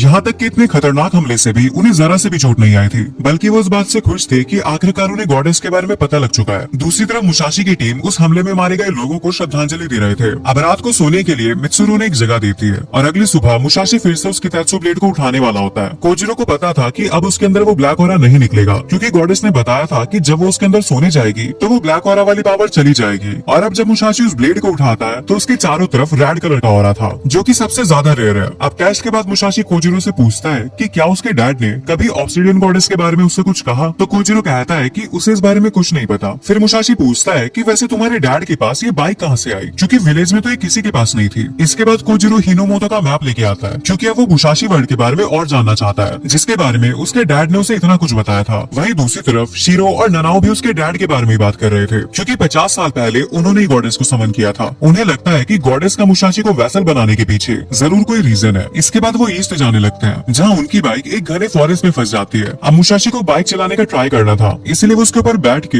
अपने दोस्तों से बातें करने लगता है, लेकिन जब उसे कोई जवाब नहीं आता तो वो पीछे मुड़ के देखता है और उसे पता लगता है कि एक बड़े से मॉन्स्टर ने सुगामी और कोजिरो को पकड़ लिया है। अब मुसाशी अपनी तलवार निकालता है और उसके हॉर्न को ढूंढने लगता है। तभी वो मॉन्स्टर मुसाशी पे हमला कर देता है, लेकिन वो उसके हमले से बच के एक ही बारी में उसके हॉर्न को तोड़ देता है, जिसके बाद वो उस मॉन्स्टर के सारी कितात्सु को अब्सॉर्ब कर लेता है। वही उन मॉन्स्टर ने उन दोनों के अलावा एक और इंसान को खा रखा था और वो लड़की उसे बचाने के लिए मुसाशी का शुक्रिया अदा करती है। वही सुगामी ये देख के हैरान थी कि वो दोनों ही उस लड़की पे फिदा हो चुके हैं। तभी वहाँ पे एक बूढ़ा आदमी उस लड़की को प्रिंसेस बुलाते हुए आता है और वो उस बूढ़े को बताती है कि उसे एक मॉन्स्टर ने खा दिया था पर मुसाशी ने आकर उसे बचा लिया। फिर वो आदमी उन्हें बताता है कि उसुगी अलायंस के हेड की बेटी प्रिंसेस मिचिरू है और वो एक इम्पोर्टेंट बैटल के लिए हिरोमू पोर्ट जा रही है जो कि उनके नेशन का फ्यूचर डिसाइड करेगा। अब क्योंकि उनकी बाइक खराब हो चुकी है इसलिए वो प्रिंसेस के साथ ही जाने लगते हैं, जहाँ मुसाशी कई बार उस प्रिंसेस से बात करने की कोशिश करता है पर कोजिरो कुछ न कुछ सवाल पूछ के उसे टोक देता है। मुसाशी तंग आकर कहता है कि आखिर तुम मुझे मिचिरू से बात क्यों नहीं करने देते। ये सुन के मिचिरू थोड़ी इम्प्रेस हो जाती है क्योंकि मुसाशी को उसका नाम याद है। तभी आगे का रास्ता खराब होने की वजह से प्रिंसेस नीचे गिरने लगती है और पीछे से मुसाशी भी कूद जाता है, लेकिन वो प्रिंसेस अपनी कितात्सु ब्लेड को एक छतरी जैसा बना लेती है और मुसाशी को गिरने से बचा लेती है। फिर मुसाशी उसकी तलवार की तारीफ करता है। अब प्रिंसेस उसे बताती है कि वो एक इंट्रोवर्ट है और वो नए लोगों से बात नहीं कर पाती। ये सुन के मुसाशी हंसने लगता है। फिर प्रिंसेस उसे ईस्ट की डायरेक्शन में दिखाती है कि जो काली सी दीवार दिख रही है जो कि आसमान तक जा रही है ये काइशिन है। ये देख के मुसाशी हैरान हो जाता है कि इतना बड़ा काइशिन जो कि चलते हुए अपने रास्ते में सब कुछ तबाह करता हुआ जा रहा है। मुसाशी उससे पूछता है कि आखिर ये किस तरह का काइशिन है। मिचिरू बताती है कि सबसे पहला काइशिन है जो कि हिनोमोतो में करीबन 150 साल पहले आया था और इसने दुनिया में ऐसी तबाही मचाई कि इंसान दो हिस्सों में बट गए। एक हिस्सा जो उनसे लड़ता है और दूसरा हिस्सा जो कि ओनिस की पूजा करता है। जो पूजा करने वाले हैं उन्होंने माइनिंग एरियाज बनाकर ओनी को और खिलाए, जिसकी वजह से उसकी ताकत बढ़ती जा रही है और अब उसका साइज इतना बड़ा हो चुका है कि वो आधे देश को अकेला ही ढक सकता है। अगर जल्दी ही कुछ नहीं किया गया तो वो पूरे टाउन को निकल जाएगा। मुसाशी कहता है फिर तो हमें इसे जल्दी हराना चाहिए, पर मिचिरू से बताती है कि पिछले 150 सालों में इस मॉन्स्टर को कोई नहीं हरा पाया। वो बूढ़ा आदमी कहता है लेकिन हमारे अलायंस के लीडर उसुगी तात्सुमी से जरूर हराएंगे। आखिरकार वो हमारे नेशन के सबसे स्ट्रॉन्गेस्ट बुशी के रैंक में है और वो उसे 5 पावरफुल जनरल्स के बारे में बताता है। फिर वो कहता है वैसे अगर तुम लोग चाहो तो इस काम में हमारे साथ ज्वाइन कर सकते हो और फिर वो प्रिंसेस उस बूढ़े आदमी के साथ वहाँ से चली जाती है। अब मुसाशी कोजिरो से पूछता है कि क्या तुम्हारे डैड उस काइशिन के बारे में कुछ जानते थे, पर कोजिरो कहता है कि ऐसी कोई बात तो उस स्क्रोल में नहीं लिखी है। वो स्क्रोल देख के सुगामी कहती है कि सभी बुशी बैंड के पास ऐसा स्क्रोल होता है जिसमें वो काइशिन के बारे में लिखते हैं और उन्हें लगता है कि कोजिरो के डैड भी किसी बुशी बैंड का हिस्सा रहे होंगे। तभी सुगामी उन्हें दिखाती है कि उस स्क्रोल के ऊपर उसुगी बैंड का निशान है। फिर हम देखते हैं कि एक ओशन के पोर्ट पर बुशी बैंड के लोगों की ट्रेनिंग चल रही थी। वहीं एक आदमी को उसका सिपाही आकर ऑब्सिडियन गॉडेस के बारे में न्यूज देता है। वहीं ननाओ अभी ऑफ ड्यूटी है और शॉपिंग कर रही है। तभी उसके चेस्ट से क्रिस्टल बाहर निकलता है जो उसके लिए कॉल था और उस कॉल में शीरो भी शामिल था और वो सभी लोग गॉडेस को कैप्चर करने का प्लान बना रहे थे। वहीं मुसाशी और उसके सभी दोस्त ओशन में पहुंचे हुए थे। तभी कोजिरो को एक फोर्ट्रेस दिखता है जिसके ऊपर उसुगी बैंड का सिंबल बना हुआ था, पर जब वो वहाँ पे जाते हैं तो उनका रास्ता रोक दिया जाता है क्योंकि क्योंकि उनके लॉर्ड अभी बैटल की तैयारी करने में बिजी है और उनके पास तुम्हारे जैसे बुशी से मिलने का टाइम नहीं है। फिर वो पूछता है वैसे तुम कौन से बुशी बैंड से बिलोंग करते हो, और मुशाशी बड़ी प्राउड से कहता है कि वो लोग कानेमा की बुशी बैंड से बिलोंग करते हैं। लेकिन ये सुन के वहाँ पे सभी लोग उन्हें घूरने लगते हैं। तभी वो नोए नाम का बंदा उन्हें पकड़ने का ऑर्डर देता है क्योंकि वो लोग आउटसाइडर्स हैं। मुशाशी लड़ने के लिए अपनी तलवार निकालने ही वाला था, लेकिन तभी एक बंदा आके उसे जमीन पे पटक देता है। फिर वहाँ पे उसो की सिंबल वाला एक हेलीकॉप्टर आता है और ये देख के सभी लोग घुटने टिका के बैठ जाते हैं। उन लोगों को ऐसा लग रहा था कि उसमें उसुकी क्लैन का मालिक निकलेगा, लेकिन वहाँ से नाटोरा बाहर आता है जो कि टाकेडा बैंड का कैप्टन है। और मुशाशी उसके पास दौड़ के जाता है और कहता है कि आखिर तुम यहाँ पे क्या कर रहे हो। वो उससे बिल्कुल दोस्तों की तरह बात कर रहा था, लेकिन नटोरा कहता है कि आखिर तुम हो कौन। और ये सुन के मुशाशी की बेइज्जती हो जाती है। फिर नटोरा हंसने लगता है और कहता है कि मैं तो मजाक कर रहा था। और ये देख के सभी लोग हैरान हो जाते हैं कि जिनके आगे वो सभी लोग झुके हुए हैं वो इनसे इतना कैजुअली कैसे बिहेव कर रहा है, क्योंकि वो खुद 5 ग्रेट जनरल में से एक है और वो इतना स्ट्रॉन्ग है कि वो उसुकी क्लैन के लीडर का राइवल भी है। तभी वहाँ पे नोए आता है और कहता है कि हमें इन सबको कस्टडी में लेना चाहिए। नाटोरा कहता है कि इसकी कोई जरूरत नहीं है क्योंकि ये लोग मेरे लिए ही काम करते हैं। फिर वो उसुकी क्लैन के लीडर से मिलने जाने लगता है। मुशाशी भी उनके लीडर से मिलना चाहता था, लेकिन वो किसी को नहीं लेके जाता और अंदर वो उनके लीडर उसुकी तात्सुमी से मिलता है। जब नोए उन्हें बताता है कि बाहर 3 आउटसाइडर्स हैं, तो वो डायरेक्ट ही उन्हें मारने का हुक्म दे देता है क्योंकि वो ब्लड लाइन से बाहर वालों पे कोई रहम नहीं दिखाता। लेकिन नाटोरा बात को संभाल लेता है और कहता है कि वो मेरे दूर के कजन्स लगते हैं। वही नाटोरा के बंदे उन लोगों को अपने रहने की जगह पर लेके जा रहे थे, लेकिन मुशाशी उन्हें मक्खन लगाने लगता है और कहता है कि क्या वो उसे उसुगी के लीडर से मिला सकते हैं। पर वाइस कैप्टन बताता है कि तुम उनसे कभी नहीं मिल सकते क्योंकि उसुगी क्लैन एक ट्रेडिशनल क्लैन है जो कि आउटसाइडर्स को बहुत ही बुरी तरह से ट्रीट करता है। ये बात सुन के कोजिरो उदास हो जाता है। मुशाशी उससे कहता है कि वो काइशिन के फाइट के दौरान इंफॉर्मेशन इकट्ठा कर लेंगे। तो वाइस कैप्टन उससे कहता है कि अगर तुम्हें तुम्हारे हाथ पैर प्यारे हैं तो लड़ाई से दूर ही रहना, क्योंकि वो कोई आम काइशिन नहीं है। वो ओरिजिनल काइशिन के 4 डिसेंडेंट में से एक है और जब भी वो काइशिन कुछ खाता है तो उस ओरिजिनल ब्लैक काइशिन की बॉडी बड़ी होती रहती है और अगर हम इसे हरा पाते हैं तो उससे ब्लैक काइशिन को हराने में मदद मिलेगी। अब बूशी टाउन में पहुंचने पर वो तीनों उनकी नजरों से बचकर अलग हो जाते हैं और सुगामी अपनी पावर से मुशाशी को उसुकी फोर्ट्रेस के अंदर भेज देती है। और इतनी बड़ी फोर्ट्रेस को देख के वो हैरान ही था। तभी उसके बगल में वो एक इंसान को देखता है। वो कहता है कि हर बैटल से पहले वो यहाँ पे आता है, ये याद दिलाने के लिए कि जो भी काइशिन से लड़ता है उसके घर में उसका परिवार इंतजार कर रहा है। तभी वो आदमी खड़ा होता है और पीछे से नोए आता है और कहता है कि सभी आपके ऑर्डर का इंतजार कर रहे हैं। तब जाके मुशाशी को समझ आता है कि वो लॉर्ड उसुकी से ही बात कर रहा था। और जब उसुकी को ये पता लगता है कि वो लोग आउटसाइडर्स हैं, तो वो कहता है कि कासल में ट्रेसपासिंग की सजा मौत है, पर क्योंकि वो नाटोरा के साथ के लोग हैं इसलिए वो बच जाता है और उसे बैरक्स में डालने के लिए कहा जाता है। साथ में कोजिरो और सुगुमी भी पकड़े जाते हैं और उन सभी को बैरक्स में ले जाया जा रहा था, जहाँ पे मुशाशी को बाकी दोनों से अलग कर दिया जाता है। मतलब उसे दूसरे यूनिट को ज्वाइन करना होगा। रूम में जाते ही वो समझ जाता है कि यहाँ पे सभी लोग हिस्सों में बटे हुए हैं। वो डिसाइड करते हैं कि उनका लीडर वो होगा जो उनमें सबसे ज्यादा ताकतवर होगा और दोनों तरफ एक एक बूशी को लड़ने के लिए भेजा जाता है। लेकिन लड़ाई से पहले उन दोनों की बहस छिड़ जाती है और वो एक दूसरे को उल्टा सीधा सुनाने लगते हैं। वही मुशाशी देख के खुश था कि वहाँ पे मिचिरू भी है, पर प्रिंसेस को आने वाली बैटल्स की वजह से मुशाशी की चिंता हो रही थी और वहाँ पे सारी बहस लीडर बनने के लिए हो रही थी। तभी मुशाशी भी कहता है कि वो भी लीडर बनने के लिए कम्पीट करना चाहता है। उसके बाद गेम के रूल्स डिसाइड होते हैं कि सभी लोग अपनी स्वॉर्ड को उल्टा करके लड़ेंगे और जो भी लास्ट तक टिका रहेगा वो जीत जाएगा और जो भी बंदा लाइन से बाहर निकलेगा वो हार जाएगा। इसके बाद डुएल शुरू हो जाता है और कात्सुमी मुशाशी को कमजोर समझता था, इसीलिए वो सबसे पहले उसे ही बाहर निकालने की कोशिश करता है, पर मुशाशी उसके हर हमले को ब्लॉक कर लेता है। उसके बाद आकाहिरो उसके ऊपर हमला करता है, पर मुशाशी उसके हमले को भी डिफ्लेक्ट कर देता है। वहाँ सभी लोग मुशाशी की ताकत को देख के हैरान थे और लड़ाई में मुशाशी काफी खुश था क्योंकि फाइनली वो अपनी स्वॉर्ड टेक्निक्स को यूज कर सकता था। कात्सुमी देख के हैरान था कि आखिर वो अभी तक कैसे लड़ पा रहा है। अमाको बैंड वाले सोचने लगते हैं कि आखिर वो है कौन, क्योंकि उन्होंने कभी भी कानेमा की बैंड के बारे में नहीं सुना। वही शिमाजू बैंड गुस्से में है और वो आकाहिरो शिमुसु से कहते हैं कि वो जल्दी से उन दोनों को एलिमिनेट करे। आकाहिरो पीछे से मुशाशी पे हमला करता है और वो उसे डॉज कर लेता है, लेकिन तभी आकाहिरो अपने जूतों से ब्लेड निकाल के उसे किक करता है और मुशाशी को दीवार में फेंक के मारता है। अब वो उन ब्लेड का यूज करके मुशाशी को काफी बुरी तरीके से पीट देता है, जिससे वो बेहोश हो जाता है। और जब उसे होश आता है तो वो देखता है कि कात्सुमी की भी बुरी हालत हो चुकी है, लेकिन वो अभी भी हार मानने को तैयार नहीं था। आकाहिरो उसे मारने ही वाला था, तभी पीछे से मुशाशी आता है और कहता है कि वो उसे कमांडर के रूप में एक्सेप्ट करता है, जिसके बाद कात्सुमी भी अपनी हार मान लेता है और मुशाशी की मदद एक्सेप्ट करके खड़ा हो जाता है। और अब रात को आकाहिरो अपनी यूनिट को धमका रहा था, जिससे वो काफी डर जाते हैं, पर मुशाशी कहता है कि अगर लोग उससे इतना डरेंगे तो वो कभी भी उससे ऑनेस्टली बात नहीं कर पाएंगे। पर आकाहिरो कहता है कि कमजोर को बोलने का कोई हक नहीं। ये सुन के मुशाशी कहता है कि मेरे गांव में लोग ओनी की पूजा करते थे और जो भी उनके खिलाफ कुछ बोलता था उसकी हालत काफी बुरी कर दी जाती थी और तुम भी बिल्कुल उसी तरह बिहेव कर रहे हो। पर आकाहिरो को इस बात से कोई फर्क नहीं पड़ता और वो मीटिंग को डिसमिस कर देता है। वहाँ पे किसी की भी हिम्मत नहीं थी कि वो मुशाशी के सपोर्ट में खड़ा हो सके और ये देख के बेचारा मुशाशी रोता रोता कोजिरो को ढूंढने चला जाता है। पर वहाँ जाके वो देखता है कि वो अपने यूनिट के साथ काफी अच्छे से रह रहे हैं, जिससे उसका दिल टूट जाता है। अब अगले दिन मुशाशी के यूनिट को इसलैंड पे पहले डिप्लॉय के लिए चुना जाता है और आकाहिरो कहता है कि तुम सबका काम एनिमी को पकड़ के रखना है और फिनिशिंग ब्लो लो शिमुजो बैंड करेगा। इसके बाद वो सभी इसलैंड पर जा ही रहे थे तभी कुछ मॉन्स्टर उनके शिप्स पे हमला कर देते हैं। ये देखकर मुसाशी अपनी ताकत का यूज करके उसके हॉर्न पे हमला करता है, पर इससे कुछ भी नहीं होता। वो उस मॉन्स्टर पे चढ़ के उसके हॉर्न पे हमला करता रहता है, पर उस पर जरा सी खरोच तक नहीं आती। तभी एक मॉन्स्टर पीछे से उस पे हमला करने आता है, लेकिन एक पावर आके उस हॉर्न को काट देती है और उसे बचाने वाला कोई और नहीं बल्कि नॉय था। जिसके बाद वो बड़े से हमले से सभी मॉन्स्टर्स को हरा देता है और अपने टीममेट्स के लेट होने की वजह से उन्हें डांटने लगता है। तभी समुद्र में से वैसे ही काफी सारे मॉन्स्टर बाहर आने लगते हैं, जिन्हें देख के कई लोग डरने लगे थे। पर नॉय कहता है कि किसी को भी डरने की जरूरत नहीं है और वो अपनी पावर से उन सभी मॉन्स्टर को एक सीधी लाइन में खड़ा करता है और एक ही झटके से उन सभी के सिंगों को तोड़ देता है। ये देख के वहाँ सभी लोग इम्प्रेस हो जाते हैं। फिर वहाँ आका हीरो आता है और वो एक मॉन्स्टर के सिंग को काट देता है। ये देख के मुसाशी हैरान था क्योंकि वो अपनी कितात्सु ब्लेड से ऐसा नहीं कर पाया था, लेकिन असल में आका हीरो की यूनिट एक पावर चैन बना के उसे पावर्स दे रही थी। इसे देख के मुसाशी को याद आता है कि गॉडेस ने भी इसी तरह से सबकी पावर्स इकट्ठा की थी। फिर वो सभी मिलकर लड़ने लगते हैं और कात्सुमी भी ऑर्डर्स के हिसाब से केवल मॉन्स्टर्स को जकड़ रहा था ताकि आका हीरो उन्हें मार सके।